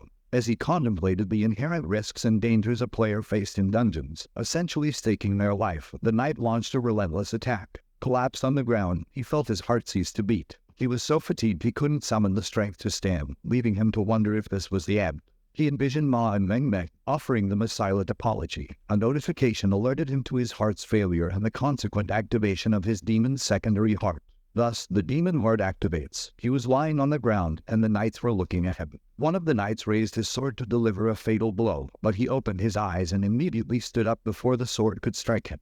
He punched the knight in the stomach, taunting them for their sluggishness. The knight tumbled into the others, shattering parts of their faces. The interface informed him that when the demon heart beats, the player receives a 50% bonus to all attributes. Simultaneously, the player will not feel fear. His strength increased to 72, agility to 53, physique to 21, wisdom to 19, and sense to 20. He felt lighter, stronger, and confident that the demon heart's buff would allow him to combat the berserker knights. One of the knights lunged to attack him, but he leaped in time to evade, then slammed the knight's face into the ground. He was puzzled when the knight didn't move. Grabbing its head confirmed its elimination, leading him to question why he hadn't gained any experience points. He then realized the armored knights had no vulnerabilities, and Baldur's Curse sword wasn't effective against them because they weren't death spirits but the boss's puppets. Opening his inventory, he understood that upon stepping inside, he was already engaged with the boss. He drew his vibra metal longsword, lunged at the knight, and cleaved it in half. Looking at the fallen knights, he felt fearless, confident that his current self could easily dispatch a bunch of skeletons. He decapitated one skeleton, pierced another's chest,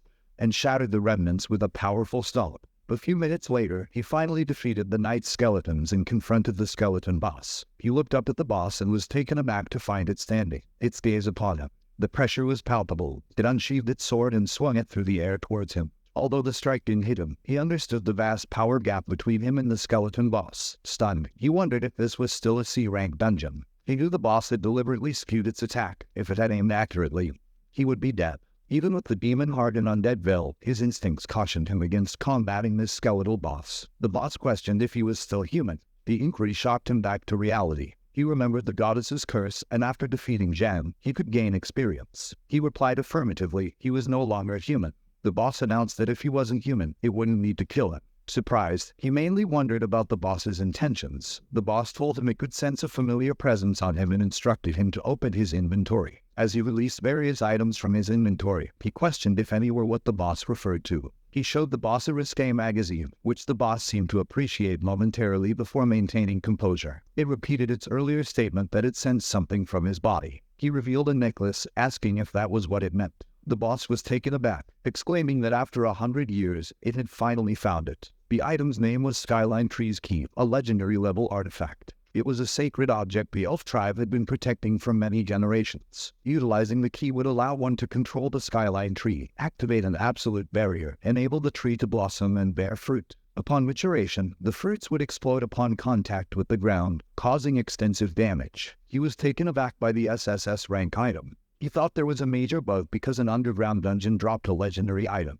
He questioned if he should risk his life to reclaim it, but knew he couldn't defeat that monster. Suddenly, an interface appeared, congratulating him for activating the main mission, Elf Prince Osset's request. The Skyline Tree was under siege by malevolent energy, facing an unprecedented crisis. It beseeched him to deliver the Skyline Tree key to Elf King Newell, enabling him to prevent the impending disaster. He questioned if the skeletal boss was the Elf Prince and considered it a plausible explanation for the knight's elf armor. For now, though, his priority was reclaiming the key. Accepting the request, he planned to contemplate further actions later. In Skyline City, at the Royal Palace on Harvest Day, a sacred day for the elf tribe was unfolding. The elf prince, Osset, was reveling with others, unaware that within the royal relic chambers, an intruder was inspecting their treasures. This intruder had stolen the key to the Skyline Tree. With the loss of the key, the protective barrier of the Skyline Tree vanished, initiating a war between the Dark Elves and the Forest Elves. The elves blamed Osset's negligence for this disaster, so they stripped him of his title and banished him from the Skyline Tree. Osset, now ousted, embarked on a journey to retrieve the Skyline Tree's key. Unfortunately, he fell into an ambush within the Mist Forest, a fatal encounter for everyone involved.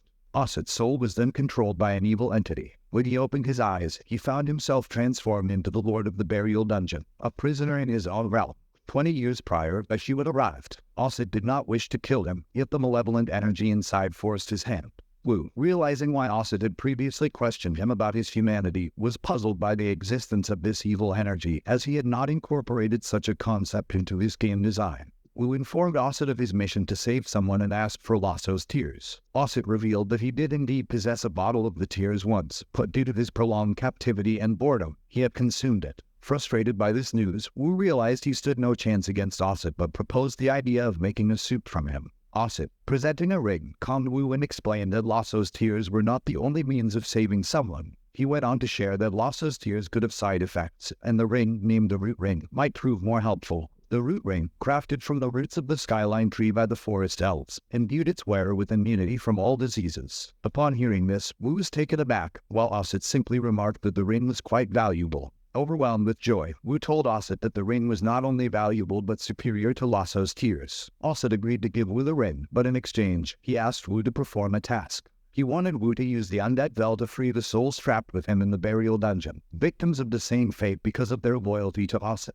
Wu cautioned Osset that using the undead bell could make the spirits disappear forever. Osset, however, simply smiled and accepted the potential outcome, acknowledging that they had already experienced death once. Wu was torn. The bell was a valuable artifact, and using it here seemed wasteful. However, not using it meant he could not acquire the ring to save Meng Meng. Wu activated the ring, and it emitted a brilliant light that enveloped the spirits. As the light faded, so did the spirits, with one bidding farewell to his prince. Osset bid goodbye to his brother Deep, and the souls who had remained loyal to Osset found their release from the burial dungeon. Wu queried Osset about his continued existence despite being a spirit, to which Osset responded that his strength prevented the undead bell from eliminating him. Wu pondered the implications, realizing that if Osset didn't die, he wouldn't be able to exit the dungeon. However, Osset simply stated he could open a transport gate, and with a flick of his fingers, he did just that. Osset handed Wu a letter to be given to his father if they were ever to cross paths. Wu stepped onto the transport gate, slowly fading from view, leaving Osset alone. Once alone, Osset revealed a book he had been hiding and started flipping excitedly through the pages of a risque magazine, lamenting that he couldn't go out to see the world's beautiful women who seemed more attractive than the palace's elf girls. Then, Osset remembered he had forgotten to tell Wu one crucial detail. The transport gate was randomized, and even he didn't know where Wu would end up.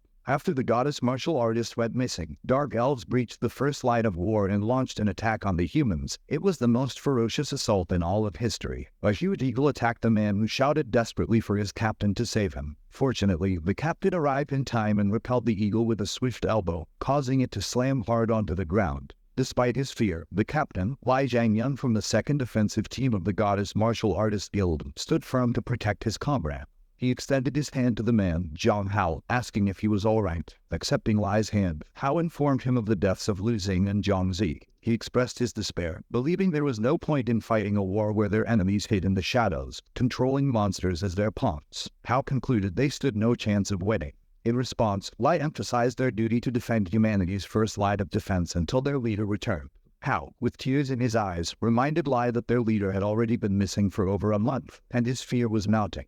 He expressed his belief that they would all perish if their leader did not return. Suddenly, a solitary red petal drifted down, followed by a shower of similar petals. Lai, puzzled by this phenomenon, looked upwards to see they originated from the skyline tree. When one of the dark elves sounded a trumpet, their forces began to retreat, leaving the human soldiers bewildered. An excited Hao informed Lai that the elves were retreating and they had survived. Yet, Lai could not understand why the elves would withdraw when they were clearly at an advantage. The tree's flowers bore fruit, which started to crack and fall to the ground. One of these fruits rolled toward Hao, who curiously picked it up. Recognizing the danger, Lai warned Hao to drop it, but not before it began to glow red. Just in time, Hao threw it away before it detonated, creating a large crater. Witnessing this, Hao was stunned.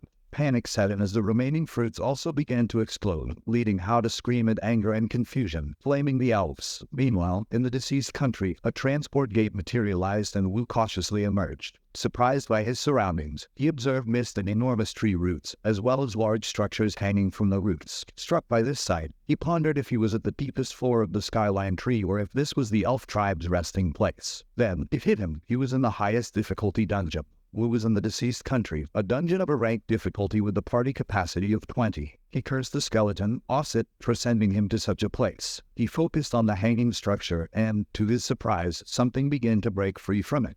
As the entity fell from its enclosure, Wu found himself staring at a level 51 Death Elf warrior. The creature slowly crawled toward him, its hand taking form. As it morphed its hand into a sharp weapon, it swiftly stood up and charged at him. He managed to block its attack. Trembling, he acknowledged the vast level gap between them. Activating his hunt mark, he invoked his title as Wolf Hunter, boosting his attack power by 7%. Panicked, he attacked the creature, realizing that it was a dead body without a weak point. Then he noticed the red line on its back. As the creature was about to bite him, he realized that to defeat it, he must sever all of those lines. With a forward swing of his sword, he forced the creature back, then leaped behind it and cut the red line on its back. The creature collapsed, lifeless, and he gained 12 experience, surprised by the considerable amount of experience he earned. He understood that pinpointing a weak spot was key to an easy kill. As he excitedly checked his newly acquired experience, he abruptly stopped, remembering something crucial. The dungeon of the deceased country was difficult to clear due to a time limit. Being a place for the dead to rest, it forbade living humans from disturbing it. If he didn't clear it quickly, he would become one of the dead. Suddenly, he heard the objects hanging from the roots stirring. Turning around, he noticed them breaking.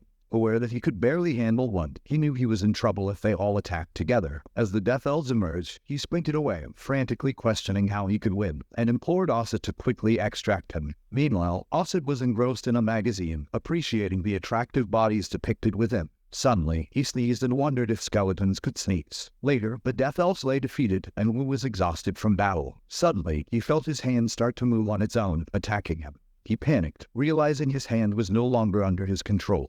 He knew that if the virus spread throughout his body, he would lose control entirely and become trapped. Worse, he wouldn't be able to leave. Then he remembered the ring Osset had given him. Suppressing his rogue hand, he deduced that the tree, being made from the roots of the skyline tree, should resist the virus. He slipped the ring onto his possessed hand, and the virus vanished. Looking at his hand in frustration, he wondered if the foolish skeleton prince had purposefully sent him here. But his misfortune continued. The objects hanging on the tree stirred again, and more Death Elves emerged to attack him.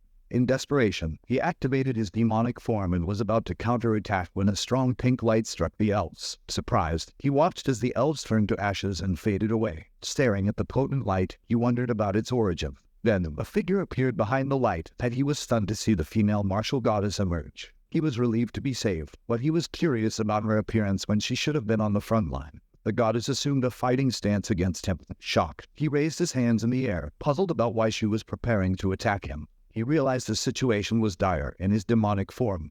He would be perceived as an enemy by the goddess. He could have handled the earlier undead, but being targeted by the goddess was akin to facing death itself.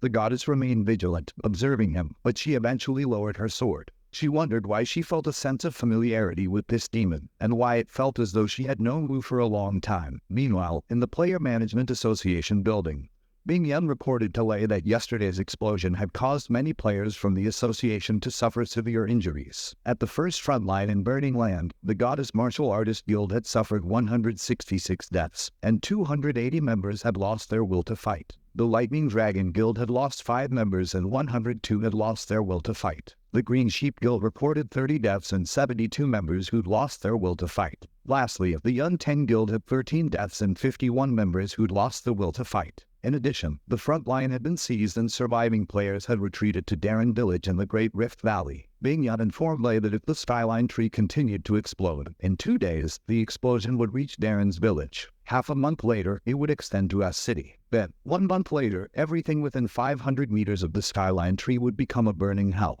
Panicked, Lei tapped his fingers on the table and asked Bing Yan about the higher-ups' arrangements. Bing Yan replied that they were instructed to do everything possible to halt the explosion. If they failed, everyone would need to evacuate from S City. Lei stood and asked Bing Yan if there was any news about the goddess martial artist. Bing Yan replied that there currently wasn't any. Lei walked away, instructing Bing Yan to inform all players of their plan to attack the skyline tree for the last time tomorrow. They wouldn't wait for the goddess. Meanwhile, in the deceased country, the goddess sniffed Wu, making him wonder if she was considering eating him. She asked if he had anything to eat, revealing that she hadn't eaten in over half a month.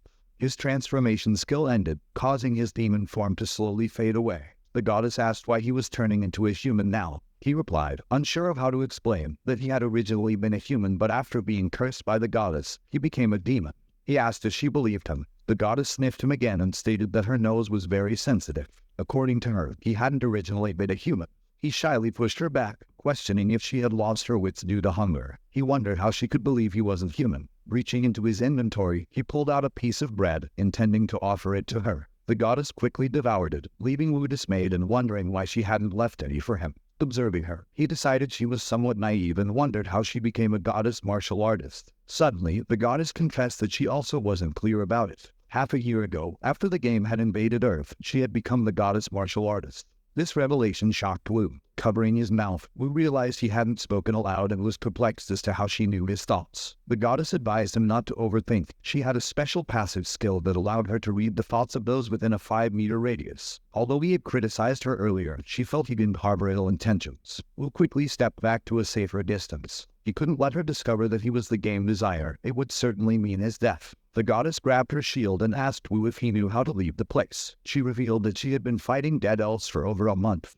But no matter what she did, physical attacks, burning, burying, even magic, they wouldn't die. Realizing she didn't seem to apply much strategic thought, Wu mused that if he had her combat ability, he would have cleared the dungeon long ago. He explained that they were in the deceased country and their enemies were living humans, hence why they couldn't die. To leave the deceased country, they had to defeat the boss. She asked if he knew where the boss was located. She'd been there over a month without encountering him even once. Wu pointed upward, suggesting that the boss should be at the highest point. Immediately, she prepared to ascend. Wu attempted to stop her, asking her to let him finish speaking.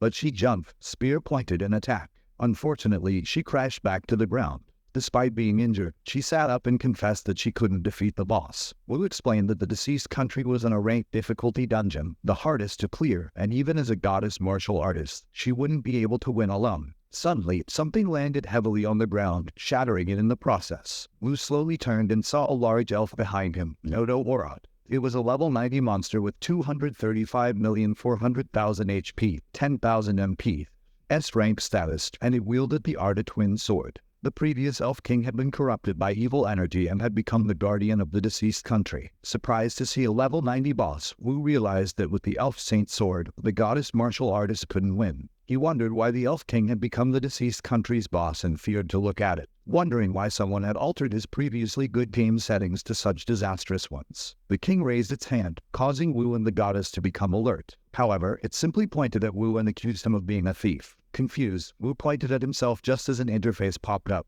asking him if he wanted to hand the Skyline Tree's key to Elf King Nodo Orod. Displaying the Skyline Tree's key, Wu asked Orod if he was looking for it. Orod took it, asking him where you'd found that necklace. Wu replied that Orod's son, Osset, had asked him to deliver it. He then handed over a letter, explaining that besides the necklace, Osset had also entrusted him with it. Later, in the scorched front line, a transport gate materialized. Wu and the goddess emerged from it. He was startled to see the Skyline Tree in bloom, wondering what had transpired when he had the key and questioning why the tree bloomed. The goddess examined Lai, who was sprawled on the ground.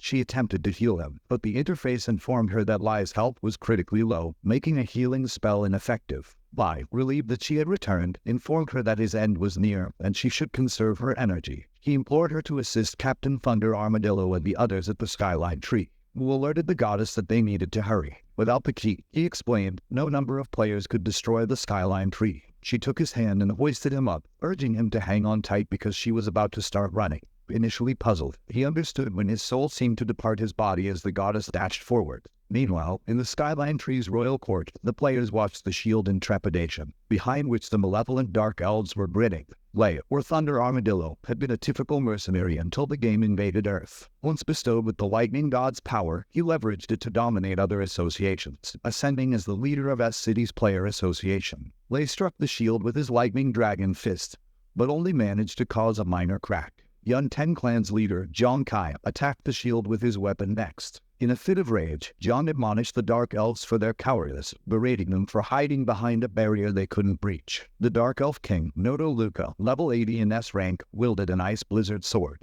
As the younger sibling of Elf King Nodo Orod, Luca embraced the evil energy, fell from grace, and became a Dark Elf. Mocking the humans, Luca explained that without the Skyline Tree's key, they were powerless to break the barrier and could merely watch the Skyline Trees obliterate the world. Zhang provocatively challenged Luca to face him in a fair fight.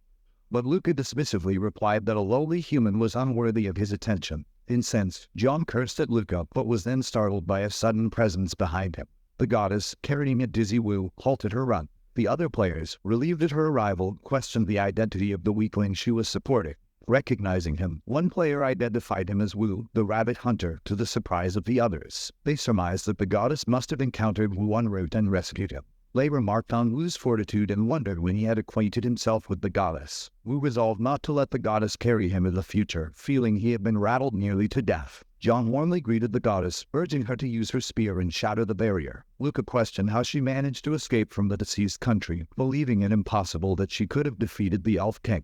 Then, Luca noticed something, the Skyline Tree's key hanging around Wu's neck. Wu drew his sword, triggering murmurs among the crowd, speculating that he was only there to cause trouble. They wondered if the rabbit hunter had lost his mind to challenge a barrier even Thunderlay couldn't break. Seeing the key, Luca barked orders to the Dark Elves to halt Wu. However, before they could advance, the other players roared in anger, swearing to annihilate the cowardly elves to avenge their fallen comrades. They defended Wu and attacked the Dark Elves approaching him. A minute later, Wu arrived at the royal court in the Saint Relic Hall. He placed the necklace back in its original case, prompting the interface to materialize before him. It confirmed his identity and notified him that the skyline tree was in active mode, querying whether he wished to deactivate it. Without hesitation, he selected yes, only to be warned that forcibly stopping the active skyline tree would result in its total destruction. The interface asked again if he wanted to proceed with this risky course of action, and yet again, he emphatically chose yes. The skyline tree shone brightly in the city's streets, its glimmering presence leaving people in wonder about the origins of its petals. A mother and her daughter were particularly enchanted by this spectacle. The daughter, awed by the beauty of the petals, told her mother about her desire to make a wreath from them as a gift for her father. Her father was Lai Zhangyan, the leader of the second offensive team. Meng, who had been caring for Meng, looked out the window with a worried expression. It had been 2 weeks since Wu left, and she wondered if he was safe. The flowers of the skyline tree were in full bloom, but as they lost their petals, the tree was rendered bare, yet it remained resplendent. Meanwhile, Jiang, Lei, and the goddess watched Luca closely. The goddess, wielding her spear, attempted to penetrate Luca's shield. Lei, using his lightning dragon fist, also attacked. But Luca arrogantly dismissed their efforts, saying that even with the inherited power of the Thunder God, Lei remained human, incapable of fully utilizing the deity's power. To Luca's surprise, however, Lei succeeded in shattering the shield. Fear gripped Luca as he felt his powers diminishing and wondered why Wu had control over the skyline tree. His shield faded gradually, leaving him shouting in disbelief about how it could happen. The goddess seized the opportunity to strike Luca with her spear, yet he remained in denial about his predicament. The tree's branches began to crack and tumble to the ground, causing widespread astonishment among the players. The ground also started to fracture and collapse. In response, the players called for an immediate retreat. An announcement was made that the skyline tree had fallen and that the humans had won this round. In the aftermath, at the players' graveyard in S City, people congregated to honor the players who had sacrificed their lives for the safety of humankind. The leaders, the goddess, and others laid beautiful flowers at the graves of the fallen heroes. The families left behind by these brave individuals were, however, consumed by grief and loss. On this tragic day, 2,032 brave and courageous heroes lost their lives in the skyline tree disaster. They will always be remembered for their valiant fight for humanity. Later, at the hospital, a nurse was stunned to see Meng awake and looking out at the twinkling lights. The nurse urgently called the director, informing him that the VIP patient in room 2 had awakened from her magic element syndrome. Later, Wu arrived and Meng told Wu that she was hungry. Wu, in his excitement, promised to buy her a hamburger and fried chicken. But Ma, furious, questioned his parental judgment and scolded him for intending to feed freshly recovered Meng greasy, unhealthy fast food. Suddenly, a knock on the door paused mid-action as the goddess was startled to learn that Wu had a child. She let out a sigh of sadness, but moments later, a blue light radiated from her body, matching a similar light from Meng's forehead. A lady emerged from Meng's body. Ma questioned Wu about what he had done to Meng, but the mysterious lady attacked Ma, causing her to collapse. The lady then commanded the goddess to enter the room. As she did, she revealed herself to Wu, leaving him stunned. The lady admitted to losing her godly powers during her previous visit, but she hadn't expected to find them within the goddess. Wu inquired if she was the goddess martial artist.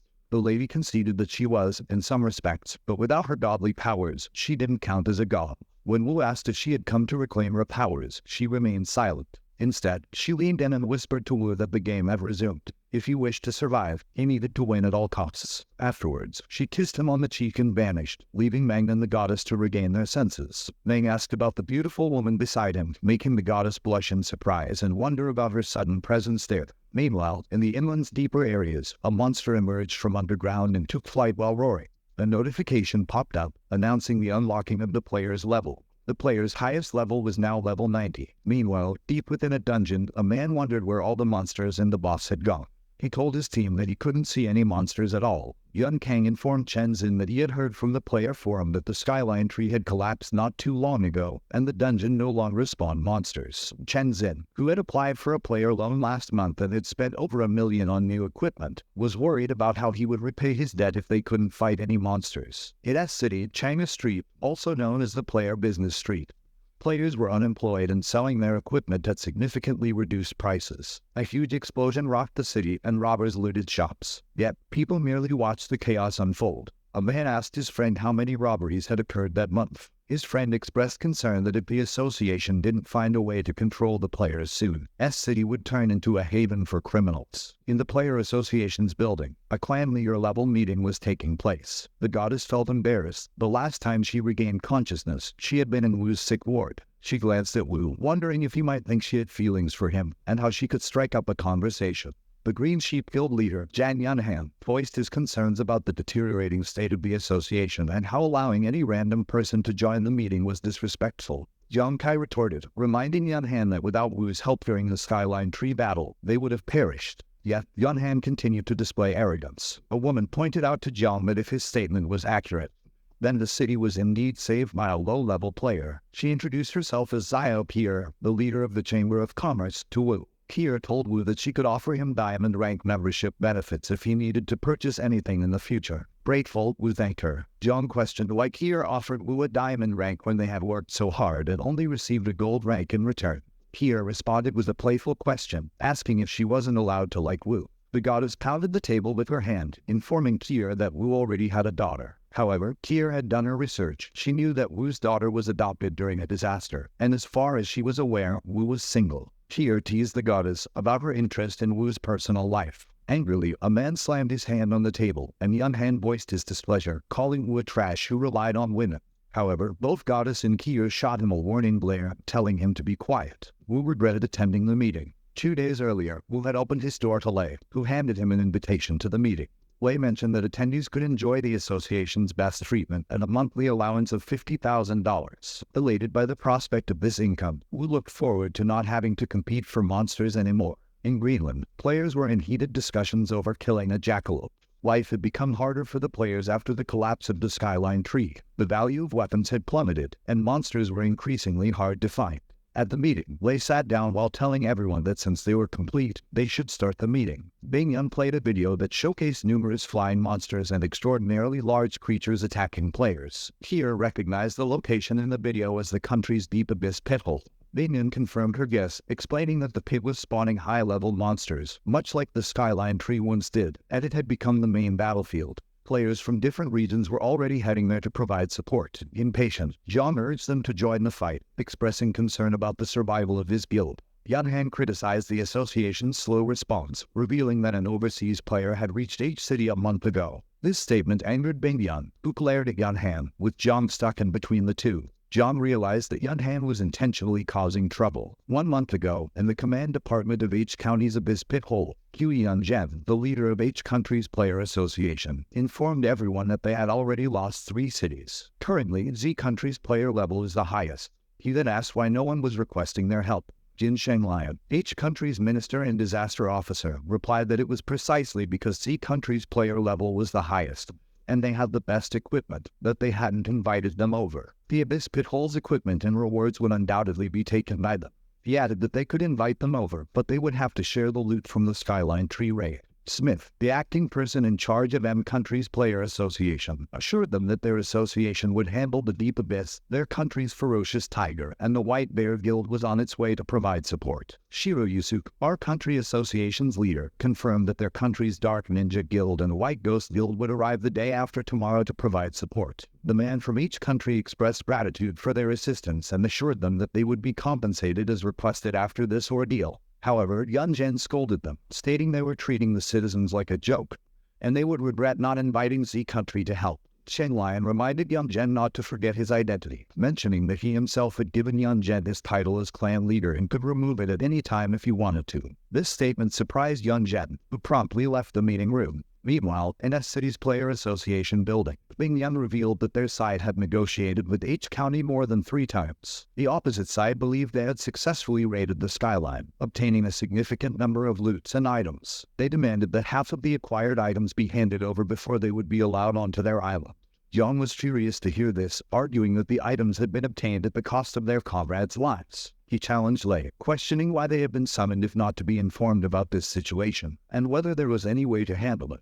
Lei calmly assured him that the meeting wasn't over and there was no need to rush. He then asked Bing Yun to get straight to the point. Bing Yun invited them to view some videos. In these videos, the Deep Abyss Black Dragon Kabata was seen destroying the city. People were hopelessly running for their lives, losing their loved ones, and being left alone on the streets. Players were hastily escaping. Monsters relentlessly attacked the citizens, and players who were supposed to fight were hiding in fear. One of the leaders was surprised, comparing the Black Dragon to a mobile raid weapon. John asked Bingyun when the event took place. Bingyun revealed that the video was sent by each country the previous day. According to the latest reports, the second eruption of the Deep Abyss pit hole was a disaster exceeding the Skyline Tree's disaster level. This second eruption had caused the destruction of 3 cities, the elimination of 8 top-tier guilds, over 6,000 players had lost the will to fight, and more than 350,000 citizens had died. After a moment of silence, Lei broke the silence and announced that the war's aftermath was still very present, with each association having suffered heavy damage. The higher-ups didn't plan on sending them into this chaotic situation.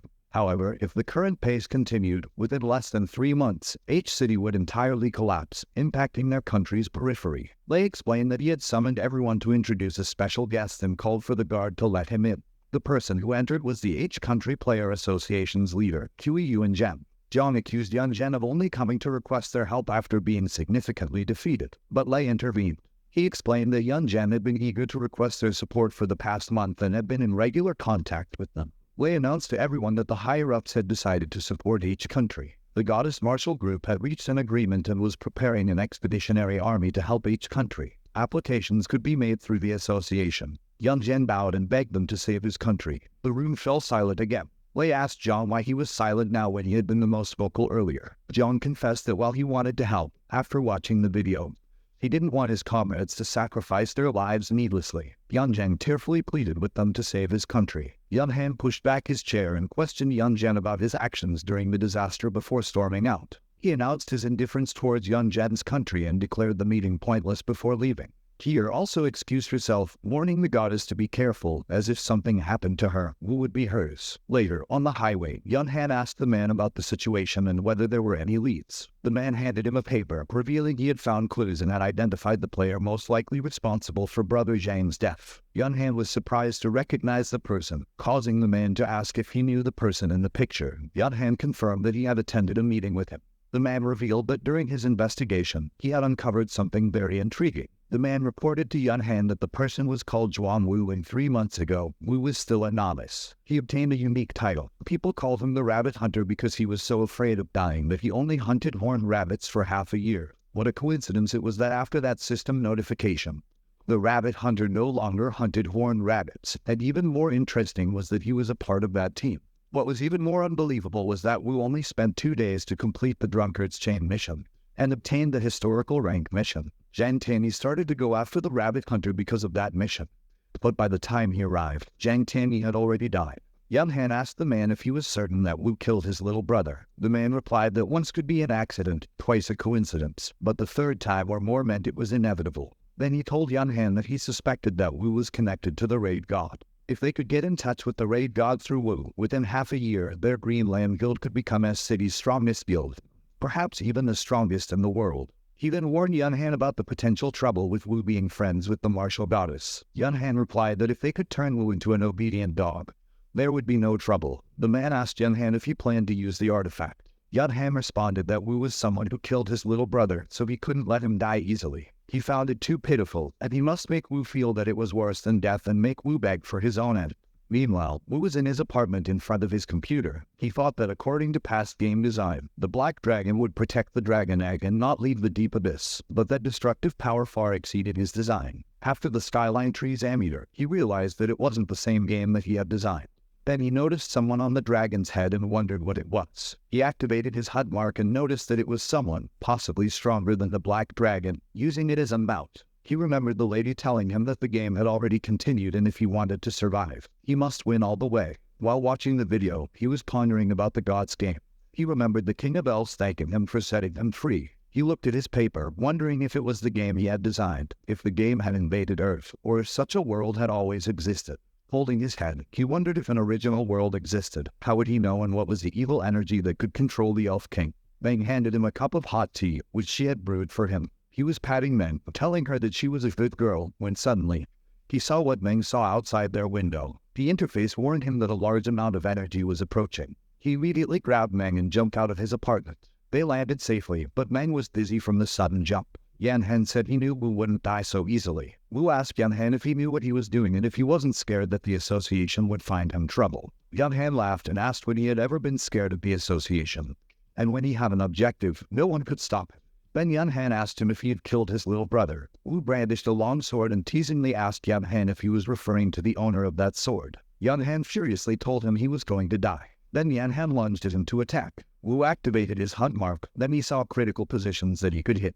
He blocked Yan Han's attack using the long sword. Yan Han told him, thinking that he was going to become his god. He felt excited. But then, Yan Han's sword broke in half, leaving him stunned. The man told Yan Han to be careful because there was something strange about Wu. Yan Han told Wu that he had many weapons, so they should see how long he could last. Then Yan Han revealed another weapon and immediately attacked him. Wu teasingly told Yan Han that compared to the martial goddess, his attacks were too weak. This made Yan Han furious, and he attacked him again, accusing him of seeking death. The man warned Yan Han that Wu had many secrets, so he shouldn't kill him. On the other hand, the martial goddess saw a strong power in the distance, and she thought that it seemed to be coming from Zhuang Wu's house. Meanwhile, in the office, Bing Yan reported to Lei that Yan Han had just attacked Zhuang Wu. Lei furiously replied that the Green Lamb Guild should be destroyed, as it was of no use anymore.